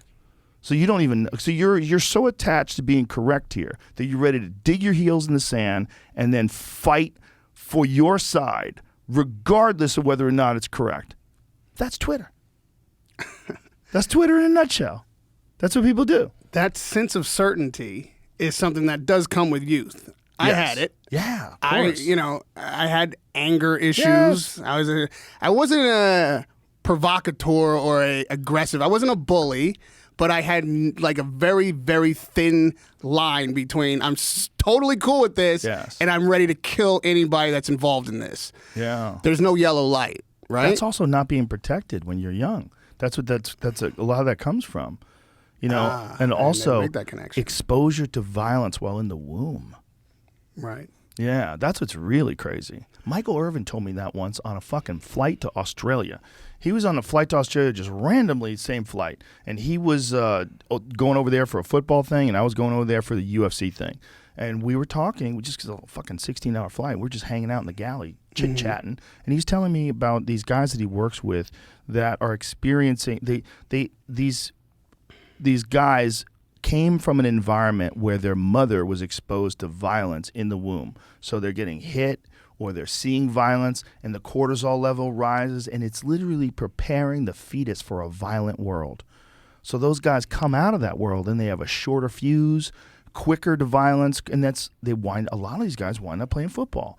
And then what happens when you wind up playing football? Well, then you're in a place that rewards violence. It rewards explosive behavior, explosive speed, and you're getting hit all the time. And then you get hit all the time, and what happens then? Well, you get even more impulsive. Guys who have CTE, guys who get brain damage, they make poor decisions. They're more impulsive, more prone to violence. And so you're dealing with this literally from the fucking womb. But to come to that realization, to understand that, usually is attached to an experience. It's not, you didn't just get smarter. Things happen to you. You experience things where you had to pay a dividend for being dumb. Yeah. And what's that? Like, there had to have been a moment where you... It's not a moment. It's cumulative life experiences. But it's also learning early on from martial arts that you have to pay attention to all of your weaknesses, and you have to fix those. You can't have like a weakness of technique. You can't have like one thing you only do and you can't do other things because you'll get hit. You can't have like bad defense. You can that's have fair. Bad footwork. But you described pleasure as a weakness. Yeah. And training as the discipline. So train instead of fuck because this is something that I can do that makes me stronger, and this is just giving into a weakness. Yeah. How did you recognize I realized it was just dumb. I realized it was dumb. I was just like alone thinking about how stupid it is. Were you just horny? Oh, for sure I was horny. But I think I also abandoned it because I stopped fighting when I was like 22. So it was young enough so that I had adopted a new life. I started doing stand-up at 21, and somewhere along the line I realized I can't do both, and then I quit. I think I had my last fight. I was either 21 or 22. I had 3 kickboxing fights. So that was young enough that I could have abandoned my old life, the old life of like extreme discipline and like this crazy focus on this one thing, because this other thing needed a different approach. The comedy. Yeah, comedy was like one of the things I used to think of when I bombed early on was like, fuck this, I'm going to go back to fighting. Because in fighting, I didn't give a fuck if people liked me. I would just take naps. I would like before I would fight, like I would go to tournaments, I would look at everybody be nervous and I would just lie down and go to sleep. I liked it. I liked the fact that they didn't have to like me. I liked when people were cheering against another person. I liked it. I'm like, no one can help you. When you're in here, as soon as this starts, no one's going to help you. All these people that are here, there's no one here for me. I'm here for me. And, and that was like this attitude like that I didn't care because I knew that I was working hard enough. I knew that I was putting in all the work. I didn't need anybody else's opinion. But at comedy, you needed everybody's opinion. You needed everybody to like you. And you need to be likable. Then you're like, God damn, I have some blind spots. And I realized I had some blind spots in my own personality. Because my personality was geared towards success in a violent execution world. That was all it was about, was kicking people in the face. So that was what I was geared for success at. We really are flip sides of this same coin. The fighting was like so personal for me. I would never want to do it in front of people for the sake of that. Or it wasn't even about destroying the other guy. It was about working through that anger and working through all of that like pent up aggression and getting it out in a healthy. It felt like getting high. But the liking me part and the being an affable guy and being able to communicate well and speak, like, huge objective. Like, I wouldn't even like to have to admit how much and how important it was, especially for me younger, to be liked, but also to be thought of well. Like, no, it was like, I think that's for everybody, though. Don't you think everybody wants to be liked when they're young? I think maybe the aspect of not having a father could be a blessing in the sense that I don't need this one guy to like me. Like, I don't need and maybe that one guy wants you to do a specific thing. Or just can't accept who you actually are, and you spend your whole life trying to be whatever that guy wants you to be. Yes. And so, but at the same time, it gave me this desire to not be the stereotypical, because you're a white man, but a black guy without a father is a stereotype. White man without a father, well, that's sad. So for me, it's like, well, only this much is available to you. This guy's single mom. I didn't have any siblings. We didn't come from any kind of real money. So he's only going to be able to do this. He's only going to be able to go that far. He's a likable guy, but there's no way he can achieve anything beyond something very, average. Right. I didn't go to college, but that was because I was pursuing something that I believed I had special talent at. But even then, even though I had success in high school, I had a radio show in high school, I was very well liked. Not going to college, well, and that's it for that guy. He's only going to be able to go this far. Wait till that dream putters out. That's why I went to college. Yeah, and that's why I didn't. I went to college just so people wouldn't think I was a loser. Yeah. That's the only reason I went. And I mean, I'm so glad I didn't fall into that trap. Well, I got out of it. I mean, I did 3 years of college, but it was not full time most of the time. But my feeling about what we're saying is that it's all that adversity can fuck you over, or it can really help you. It really depends on how you address it and how you get through it. Obviously, it helped you form your opinion. Most people that I know that have had bizarre lives are interesting. It gave me resolve. It gave me resolve that, like, you know what? Knowing the finality of life at such an early age, I'm not living it for anybody else. With that said, I want people to like me. Part of my career choice is going to require that I have an audience that wants to hear what I have to say, or at least trusts me and likes me enough to come back tomorrow. But I'm not going to trade my desired experience on this planet for somebody else's judgment. Yes. And the way I see you attacking life, well, you went to college just so that people wouldn't think you were a loser. Yeah. How important was it at some point that it wasn't that everybody else didn't think you were a loser, but that you realized that you weren't a loser? When did you stop? Well, I realized I wasn't a loser when I got really good at martial arts. But the problem was there was no money in it. And so the saying that I didn't want people to like me, or I didn't care if people liked me. I didn't care if people liked me in the realm of the most important thing in my life, which was competition, because it didn't matter. Like, you didn't have to like me. If I weigh, 154 and you're in my weight class, you don't have to like me. I don't care. Like, this is just, it's the most important thing is this chaotic moment that happens when we have to bow to each other and then we fight. So that was all I was focused on, because that's what matters. That's the crazy thing. When that didn't matter anymore, because then I wasn't doing it anymore, then I had to address, like, my whole way of approaching life was so aggressive, and it was so weird. It was so, like, that I was only focused on this one extreme thing, and then I realized, like, oh, like, I missed out on, like, most high school experiences that a lot of people had. Because I was traveling around the country fighting in tournaments my whole high school, all through like 15, 16, 17 until I was 21 years old. I was fighting everywhere. That's all I did. So, like, all the stuff of partying, I wasn't partying. If you party, then you're hungover. If you're hungover, you get kicked in the face. You have to train. You're going to train and get kicked when you're hungover? Get the fuck out of here. It's not worth it. There's nothing worth it. It's too scary. So I didn't party. So I can count on one hand the number of times I got drunk or high when I was a teenager. It was very few. Very rare. When you stepped outside of the ring or stepped off the mat, does all that other shit come rushing back? No, because I felt like the thing that I learned from martial arts is that I can be there was the first time in my life where I didn't feel like a loser. Like I felt like, oh, all I have to do is learn how to get really good at something. Like put a lot of effort into it, a lot of thinking, and you can get really good at something. And when you get really good at something, all of a sudden people admire you.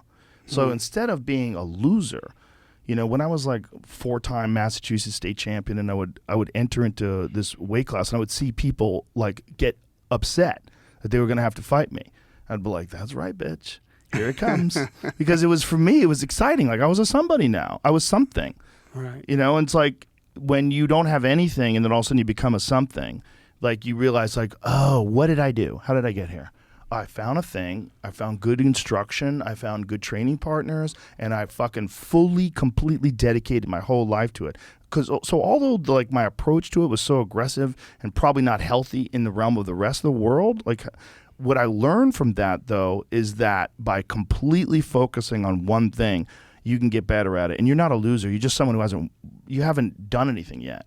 That's all it is. You just haven't figured out how to be good at something yet. But with no guarantees in life, nobody to just pad your path, you found something you were good at. Yeah. You were really good at it. It satisfied that need in you. How do you then leave that for something like the comedy stage where, again, there's no guarantees. You can't be very good at it at the beginning. Yeah. How do you make There's a lot of luck. And how do you make that transition? But why would you even do it? Well, one of my good friends, this guy Steve Graham, talked me into doing that when I was like 15 years old. He told me I was funny. Because what it was like, I would make people laugh in the locker room because we'd all be real nervous. We'd have to go out there and spar, or we'd be in a bus on the way to a tournament. Everybody would be nervous, and I would be the one who talked a lot of shit. Because when we're nervous, like for me, it was an opportunity for me to get attention. Like everybody's nervous, so I'm going to say some fucked up things so everybody laughs. And I realized that it's a good icebreaker, and people enjoy it because they want some sort of a relief from the weirdness of knowing that you're going to go fight in a full contact tournament. And so I would be the guy that like would crack people up by doing impressions of people and talking shit. And so my friend Steve was like, "Dude, you really should be a fucking comedian." And I was like, "You think I'm funny because you like me." I go, "Other people could think I'm a fucking asshole." But I went to an open mic night, and then I realized on an open mic night, I was like, "Oh, everybody sucks. They all start out sucking." Like I thought, like you're Richard Pryor, like, or you're not. You know, no. Right. It's like everything else. And then I applied like my martial arts mind to it. I was like, oh, you just got to be dedicated. You got to find out what that thing is. But then I realized, like, no, there's so much emotional intelligence that I'm lacking because all I've been thinking is kicking people in the face for most of my life. Like, okay, so I had to like rethink what I thought was funny, rethink how people thought of me, rethink why did people think of me this way? Like, why was I nervous when I was around some people but relaxed around other people? I had to try to like work my way through it. But what I was worried about was brain damage. I was in a place in Boston where, especially when I was kickboxing, we would do some hard sparring. They're basically fights. We were fighting with 16-ounce gloves on. And I remember watching guys deteriorate. Guys who'd been doing it longer than me, and then I'd seen them, you know, like maybe when I was 21, they were 30, and I'd see them start to slur their words, and I'd see them, you know, like do fucked up things like drunk driving and, you know, getting in a fight with their girlfriend, they get arrested, and then they're back in the gym, and I'm watching the deterioration, and then there's still hard sparring, and they take a lot of pride in the hard sparring. And I would be laying in my bed, and I was one night I really remember in particular, I was laying in my bed with a headache. My head was pounding, bang, bang, bang, just from being hit. And I was realizing, like, I'm giving myself brain damage. Well, someone else is doing it to me. But my choices for sparring and fighting, I'm getting brain damage. And I'm like, how do I know when I become that guy? Does he know? Like, are you 100% aware when the deterioration sets in? Because the quality of my thinking, my ability to solve problems is what kept me sane.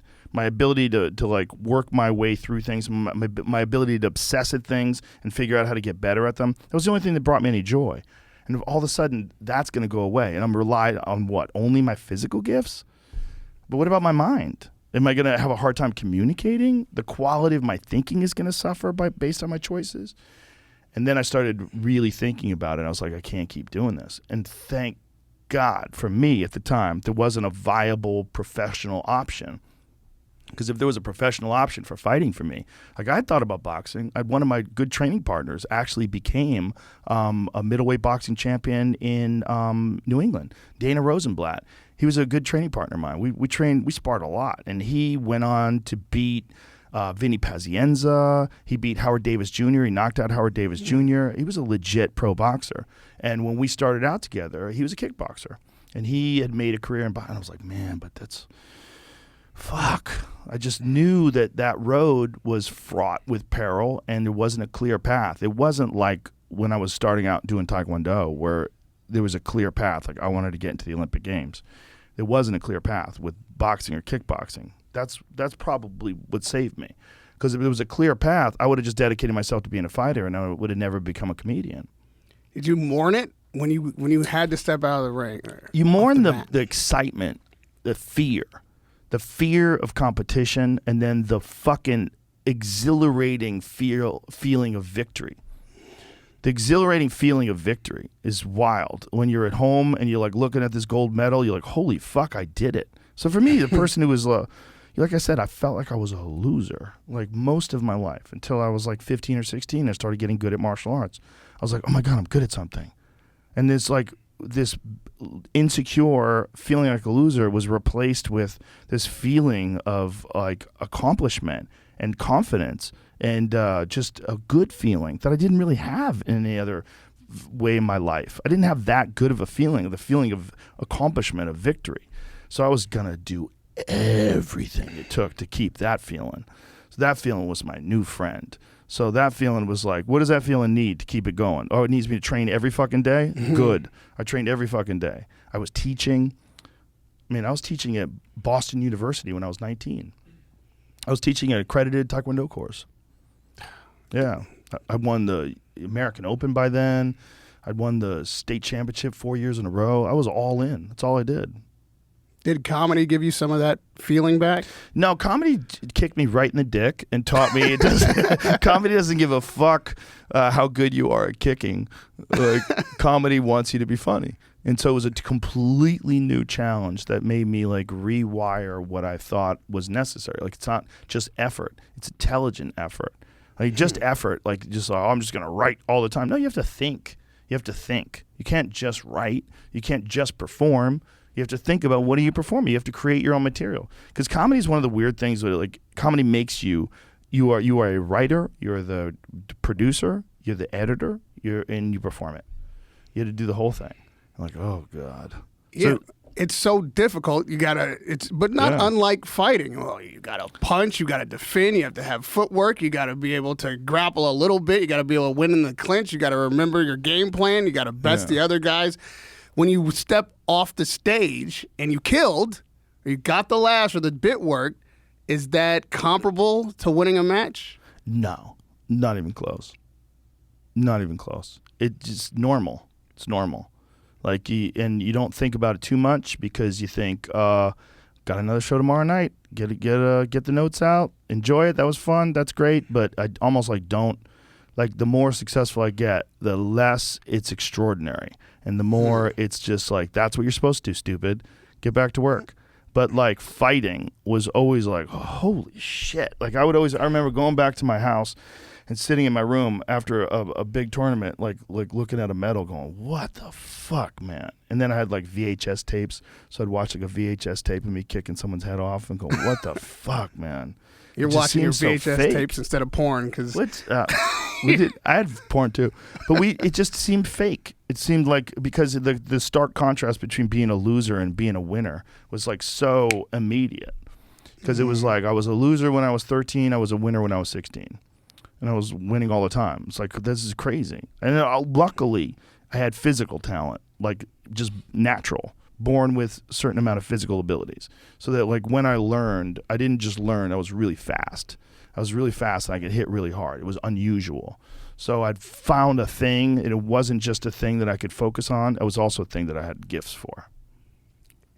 Is it the being a winner or the not being a loser that's driving you? They're the same thing. No, they're not, though. Yeah, they're the same thing. If you're not a loser, you're a winner. And if you figure out a way to not be a loser, it doesn't mean that you're not going to lose. You're going to lose. But what is a loser? A loser is a person who just gives in to losing, and you never figure out how to get better. It's not you win every time. That's not a winner. Like a winner is someone who is in the process of evolving and developing and getting better. A loser is someone who quits. You give up. You can't take it. You lay down. So like when I would see that in other people, that would drive me crazy. That was like the predatory.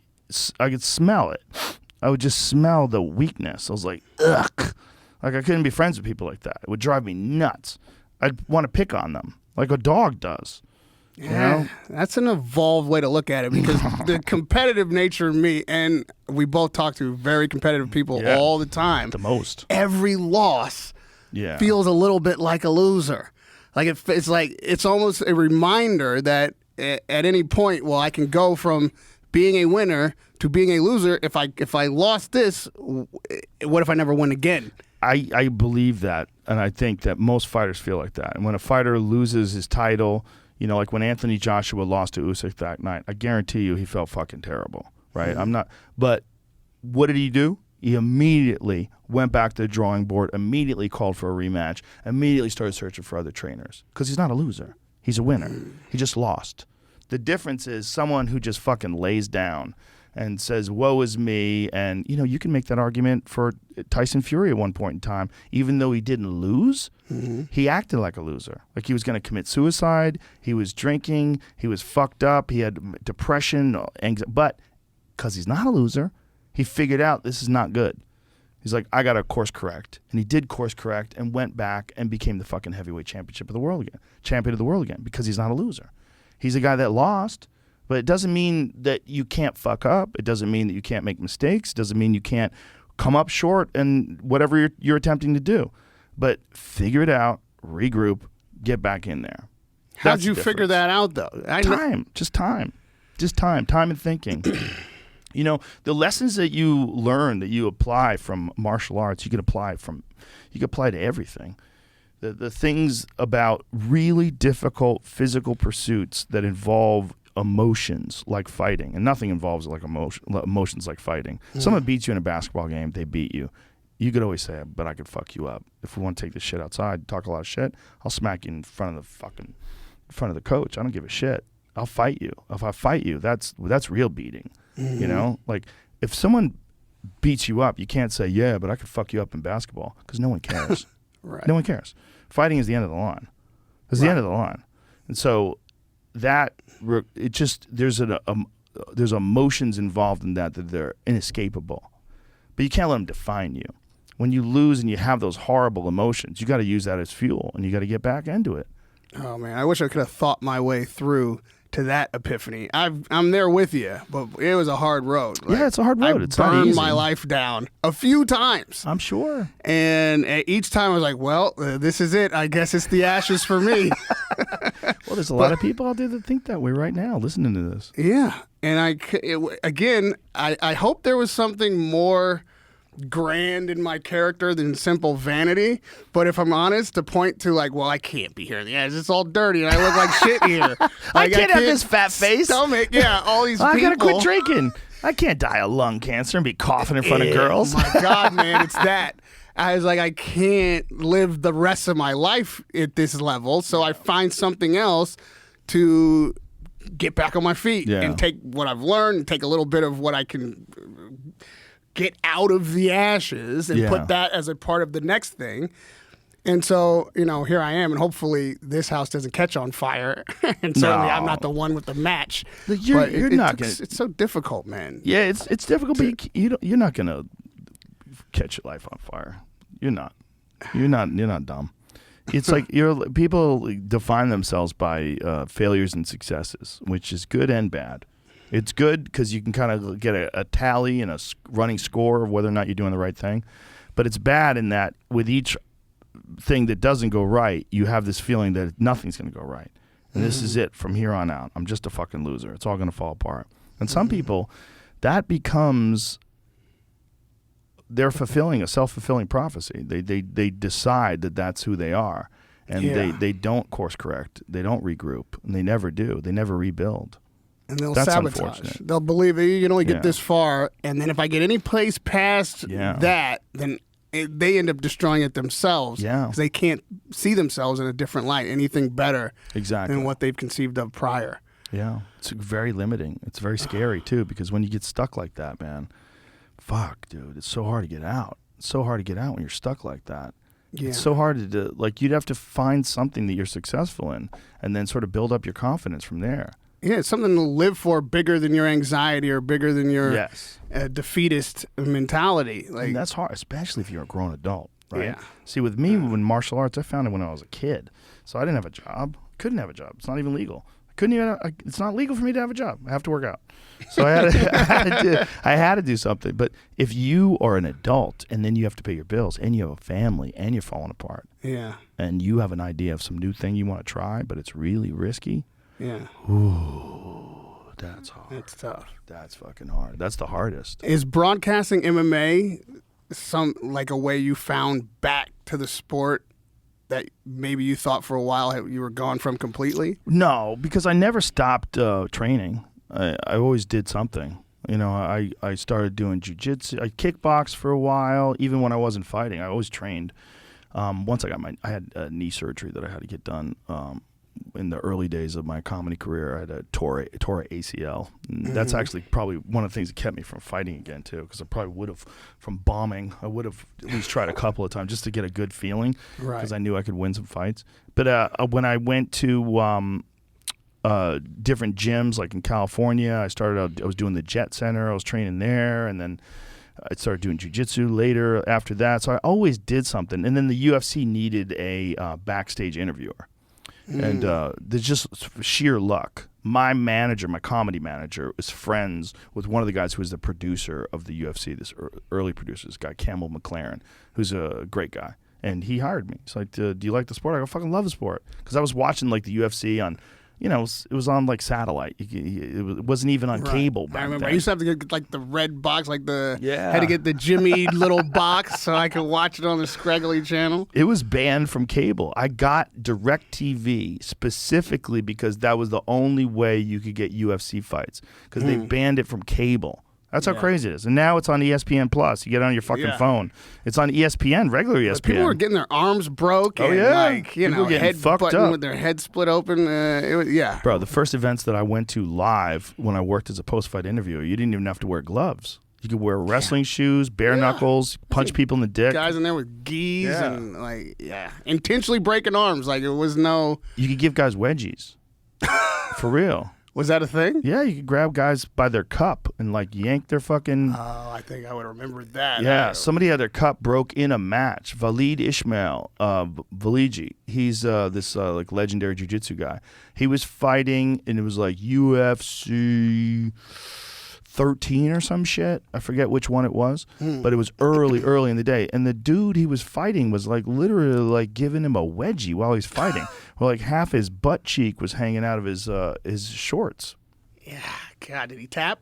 No, he beat the fuck out of the dude. It was I don't remember who won the fight, actually, now that I say that, but he's a guy who had a jiu-jitsu match with Royce Gracie on the beach in Rio de Janeiro when Royce Gracie had won the UFC, and he choked Royce Gracie to sleep on the beach. That's not easy to do. Oh my God, it was incredible. See if you can find that.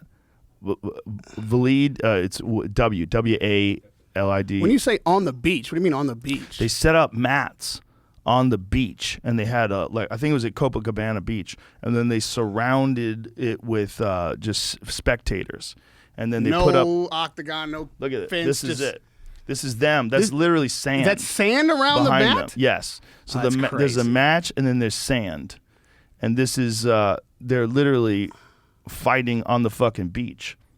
It was and this is BJJ history, right? Because this is for them. I mean, it says that in the title of the match, and this is 100% true because this was also like different schools thought, like in terms of like the strategy of jiu-jitsu. Like Carlson Gracie was a hard style. That was where Valid Ismail came from, and Royce was with his dad, Elio Gracie, which is a more technical style. Like and Valid at this point in time, he was a fucking animal, man, physically super, super strong guy, and came from this real aggressive team, Carlson Gracie team. And Carlson Gracie was also one of the early pioneers of jiu-jitsu no-holds-barred matches. So he had no-holds-barred matches, and he beat guys that Elio Gracie, who's Royce's dad, lost to, like Valdemar Santana. So they brought in Carlson to beat him. Carlson's like one of the greatest jiu-jitsu fighters that ever lived. And that was the first gym that I started out, was actually Carlson Gracie's place. So when actually I did Hickson's first, but I only did it for one class. But when he choked out Royce Gracie, he got him with what's called a clock choke and put Royce Gracie to sleep. It was... Is that what we're looking... Is that what... No. No, not yet. They're still scrambling right now. Okay. But actually, he might have a hand on the collar right now. Yeah, he did. He's got it already. He's got it. He put him to sleep. Yeah. Oh. Yeah. How do they even? I can't. Oh that was it. Yeah. He did have it already. How do they even see it's a that clock he's asleep choke. down there? I should know better. I haven't done the gi clock choke in a while, but the way the gi clock choke works, you get a grip on this, like here's a person's collar. Yeah. You grip here, and then this hand goes underneath the armpit, and you spin like this. And when you spin, you have his neck wrapped up in his collar, and then you have your arm on the other side, and you're so it's like if you had a rope. Exactly. Yeah. Watch how he does it. So if you watch how he rolls, what he's rolling, well, it's hard to tell because it wasn't the best cinematography, but he's got his one arm is wrapped completely. See that his left arm is under and attached to his neck, and the right arm is under and attached to his collar, and he puts him to sleep. Yeah, he's And lucky. this was fucking huge in the jiu-jitsu world, because in the jiu-jitsu world is pretty united now. Like there's competition, but everyone is just like supportive of the fact that jiu-jitsu is this amazing martial art. But back then there was like some serious factions. There were schools of thought. There was teams that hated other teams, and they would fight on sight if they saw each other. Like gangs. Oh man, like gangs. Yeah, there was a lot of like dojo wars back then, where guys from one school would show up at another guy's school and want to fight, and they would fight no holds barred. Actual kung fu movie. That's what every kung fu movie is based on. Those were real, dude. We had those in the Taekwondo days too. Guys would come in from other gyms. They'd want to spar right away. They wanted to fight. Yeah. They wanted to come and fight, and you would fight, full contact in the middle of the gym with someone you just met. And somebody coming to your gym asking for a fight is mad disrespectful. That was the old days. They all did it. There was dojo wars. They all did it back then. Like there's great videos called Gracie in Action. Mm-hmm. And the Gracie in Action videos, a lot of those videos are someone would come to their gym and talk some shit. And they'll go, do you want to fight? And they're like, I want to fight you right now, motherfucker. Like, okay, great. We're going to set up a camera. And they would set up a camera, and this guy would come in and try to do some kung fu. And then someone like Royce or Hickson or Horian or any of these Gracies would take him down and fuck him up. And Horian, in his infinite wisdom, used that as an advertisement for jiu-jitsu. And see if you can find some Gracie in Action. Because first of all, Horian has that beautiful Portuguese Brazilian jiu-jitsu accent. Yeah. So he's got his original language is Portuguese. So the way he talks, everything sounds so smooth. So he's explaining to the jiu-jitsu practitioner, takes him to the ground easily and submits him with a choke. Perfect. So like these videos, this is Horian Gracie back in the With day. the increased popularity of our self-defense system, See, it's beautiful, right? Straight out of for us Scarface. to introduce the first series on the basics of Gracie Jiu-Jitsu. I feel confident that the simple techniques that you will learn on these videos will increase your effectiveness on self-defense. By the way, let me just say this. First stage- Horian Gracie back in the day, when they made this video, he offered money to fight Mike Tyson in Playboy magazine. He said he'd fight Mike Tyson in a no-holds-barred match for $1 million. Yeah, no thanks. Yeah, no thanks. But if he got a hold of him and grabbed him and dragged him to the ground, Mike Tyson would be fucked. I'm saying no thanks for Mike Tyson. Yeah. On his behalf, no thanks. But so he was trying to find ways to popularize jiu-jitsu, and he wound up starting the Ultimate Fighting Championship. Horian Gracie is the mastermind behind the UFC. So when the UFC is taking place this weekend and I'm doing commentary, none of that shit would have happened if it wasn't for that man that you just saw in that video. See if you can find the Gracie in Action though. Just title Gracie in action videos. I think that the Gracies is what got me so addicted to the UFC back in the day when I had the hot box. Yeah. Those were the guys breaking people's arms and shit, right? Hold on. Go back and I'll tell you. That one right there where it says combatives in action. See right there? There it is. Okay, perfect example. See, this guy's got fucking pants on. Thinks he's a badass. and he's going to get strangled. And there's a shit ton of these, and they're all like really grainy VHS tapes where these people didn't know what they were doing, and they thought they were badasses, and they went and tried to have a street fight, and now he's tapping. But there's a ton of these. Well, that's actually Henner Gracie when he's just doing this and showing. But this is an actual challenge match. But there's a ton of them, man. They have a shitload of them. And they basically accumulated a database of showing that they have a superior martial art. So it was a style war. Like, okay, we fight this way, you fight that way. Yes. Which fight? The early UFCs were basically an infomercial for Gracie Jiu-Jitsu. Right. It was basically an infomercial for Brazilian Jiu-Jitsu eventually, and then it became an infomercial for the power of steroids and wrestling, and ground and pound. Then it was like Muay Thai, kickboxing, leg kicks, and there was a lot of different styles that sort of showed what they could do until it became what it is now, where it's like just fighting, like the best What's fighting. your style? How would you characterize your style? Well, I started off as a striker. I started off kickboxing and taekwondo, but then I have a black belt in Brazilian jiu-jitsu. I learned jiu-jitsu later in life, and that was I have a black belt in gi and I have a black belt in no gi. So two different kinds of jiu-jitsu. It's both Brazilian jiu-jitsu, but one you're wearing that collar where and the other one you don't grab clothes at all. The other one is no gi, and in no gi it's just about clinching and submission holds and position dominance. It's more like you're using wrestling control and then applying submissions to it. Nobody in modern MMA would be wearing a gi anymore, right? Some guys do in other organizations. They still allow them. In Japan, they used to allow guys to fight with the gi, and it was a huge advantage for the guy that's used to using a gi because you can do a lot of chokes with it. You could it's like if a guy comes at you and he has a gi, you're gonna grab it. You don't even know why. Like if he's trying to grab a hold of you, you're gonna hold on to his clothes because you think, I'll fucking grab your clothes. Like, yeah, that's what they do every day.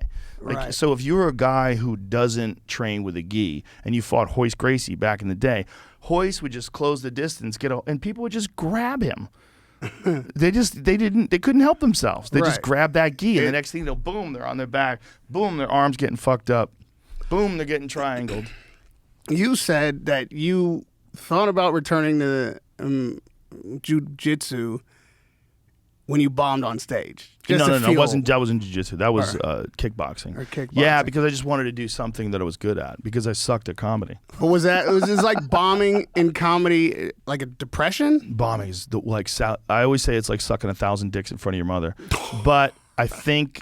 There's someone. I can't risk it. What the fuck are you talking about? There's someone out there that probably likes sucking 1,000 dicks in front of his mom. Like, I'm doing this because of you, Mom. 99. 100.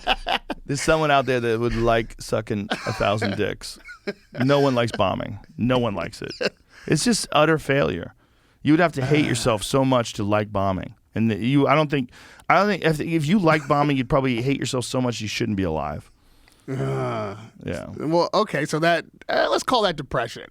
It's not fun, but it's just a loss. It's just a big loss. It's the thing about fighting is if you lose to someone, it fucking sucks. It fucking sucks. It eats at you and it drives you to get better and it just you get a rematch. But there's something about bombing on stage, like they don't like you. It's not like your performance sucked. They don't like you. Like, I don't like you. Like, whatever you are sucks.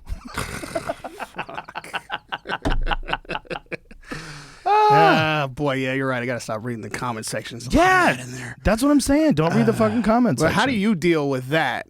Everybody bombs, as you said. You can't win them all.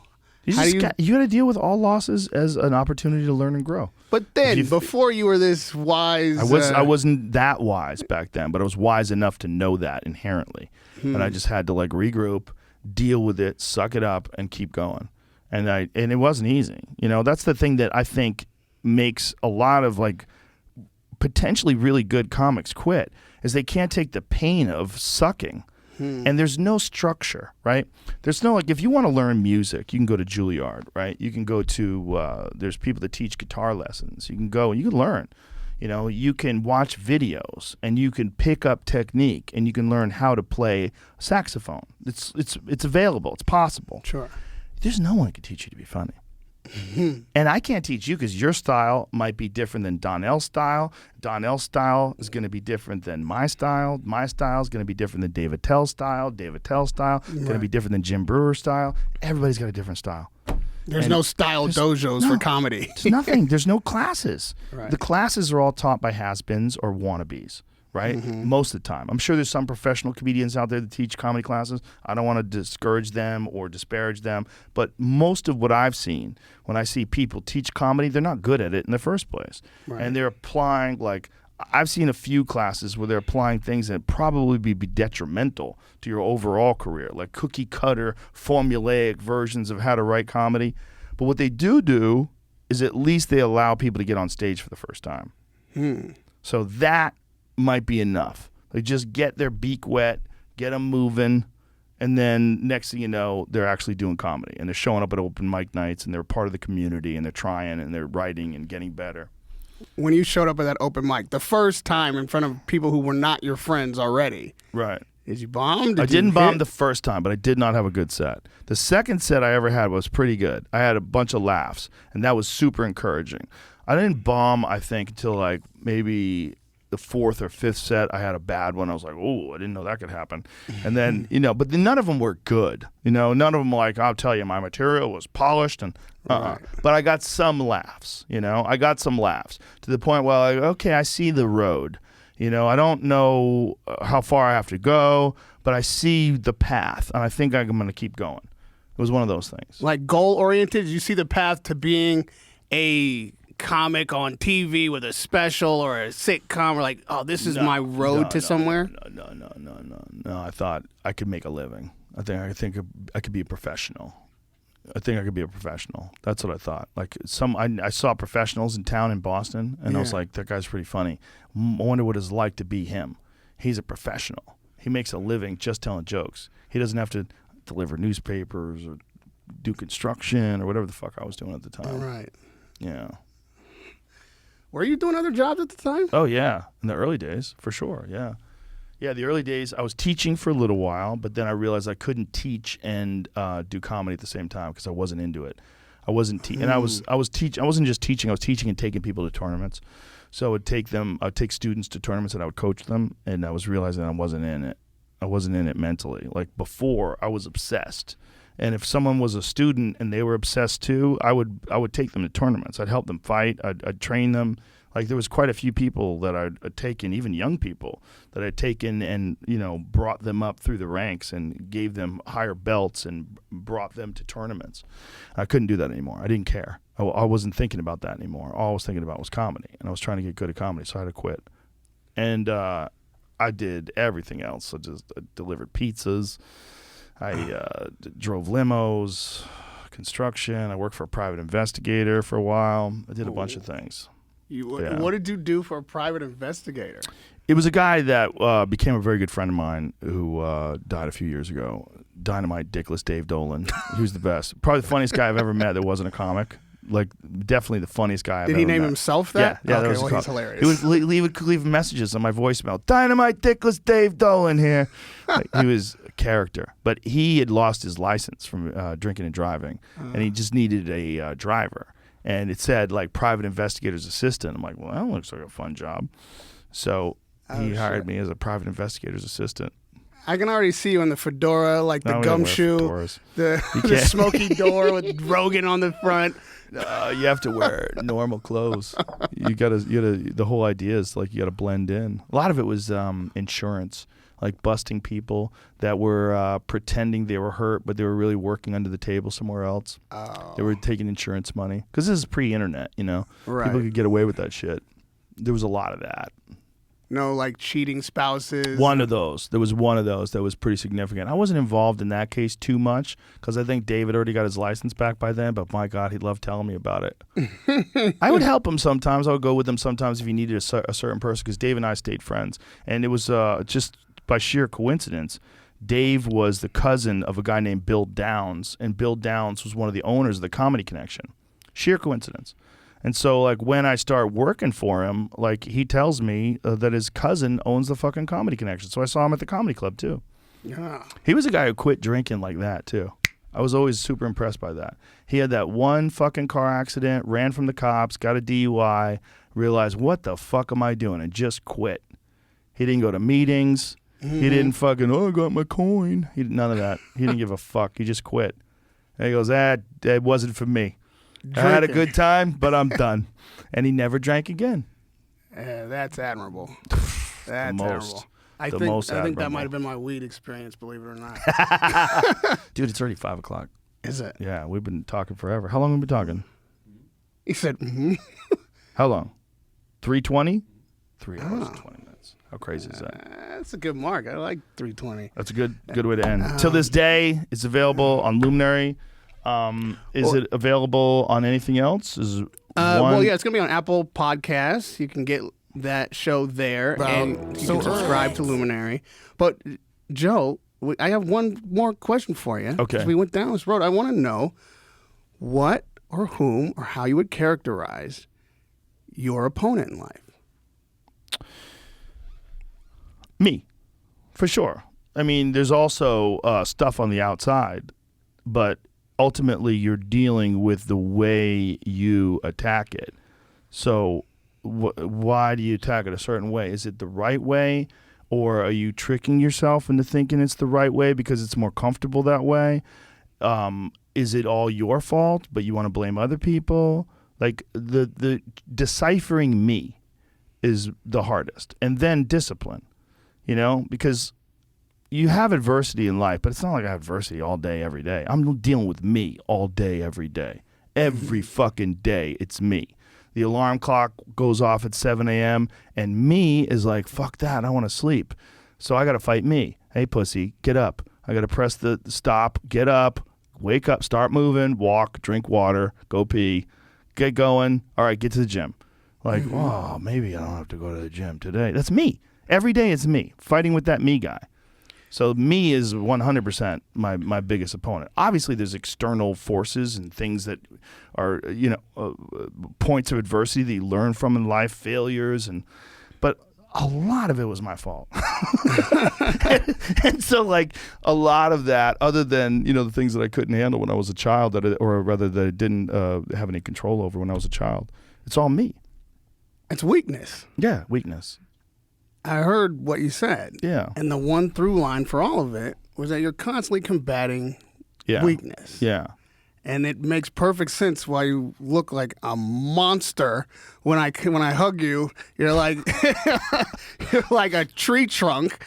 Like, you are disciplined enough to have this experience, the Joe Rogan experience, do MMA, UFC broadcasting, have a comedy career, have all of these things going on simultaneously. I still have to compartmentalize the stuff that I'm doing, which isn't all that different from what you're doing, but clearly not at this level, so I can appreciate how much discipline it takes to put a life like yours together and execute it so excellently.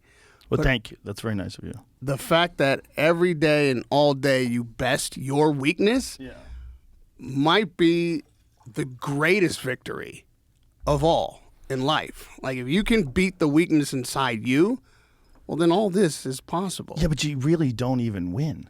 You just win for the day. That's exactly and the weakness right. is like, see you tomorrow, bitch. Exactly. See you tomorrow. Oh, by the way, you're getting older. One of the weaknesses is thinking that you won. Yes. Oh, that's enough. Yeah. I also do it for mental health. Like, the working out stuff is like, I need my workouts to be so much harder than anything else I ever do in life, because it makes everything else easy. So the workouts are so goddamn brutal that everything else is easy. So a lot of, like, my build is it's a factor of the work. It's not like a goal to, like, be built like a brick shithouse. It's like the work requires so much strain and so much effort, and the end result is you just look jacked. But it's just, I'm doing it for mental health more than anything. It's like, I need it to be hard. It can't be easy. I'm not a stroller. I don't stroll. I'm not out strolling. I'm just going to go for a walk. Yeah, I'm not strolling. Even that is an example of you beating the weakness in your mind that, well, this is good enough. I could do this level of conditioning and stay in shape, but I'm not challenged anymore.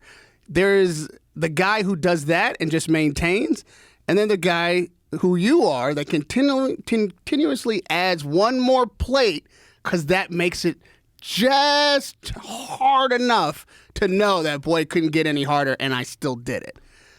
That's strength, bro. There's a little bit of that to it too, but it's not even that I don't feel like a sense of satisfaction when it's over. I just feel like, okay, we shored up the gates for the day. That's it. It's not like even a great fucking workout. I feel physically good. I feel relaxed and I feel comfortable, but I never feel accomplished. I never feel like, yeah, gotcha, bitch. No, every day it's like you got to conquer that inner bitch every day. That's the one. Yeah. The inner bitch. The inner bitch is a monster. You got to fight that inner bitch till this day. That's the real opponent. When I say me, it's my inner bitch. We all have an inner bitch. There it is. Yeah. And that's what we do until this day. I have t-shirts that say it, conquer your inner bitch. So I've been saying that forever. Yeah, you go to higherprimate.com. I have a lot of faith in that if you could do something that you find that's very difficult and it tests you and it makes you rise, it makes you push, it makes the rest of life easier. I really believe that. And I think that's a philosophy that a lot of people should embrace. It's not my way. You could do it other ways. You could do it through running. You could do it through yoga. You could do it through meditation. You could do it, but you should do something that's hard. I don't think people should be living a life where everything's easy. That's a nonsense life. I don't think that's good for you. Right. And comfort and being able to just continuously do what you're good at and not stretch, not go into that other space where it might not work, like the skill set that you have and have home. That's what I had to do when COVID hit and boxing stopped. Yeah. That was the premise for that show till this day. Beautiful. And that's what we did here today. Yeah. The conversation you and I had is much like the structure of that show.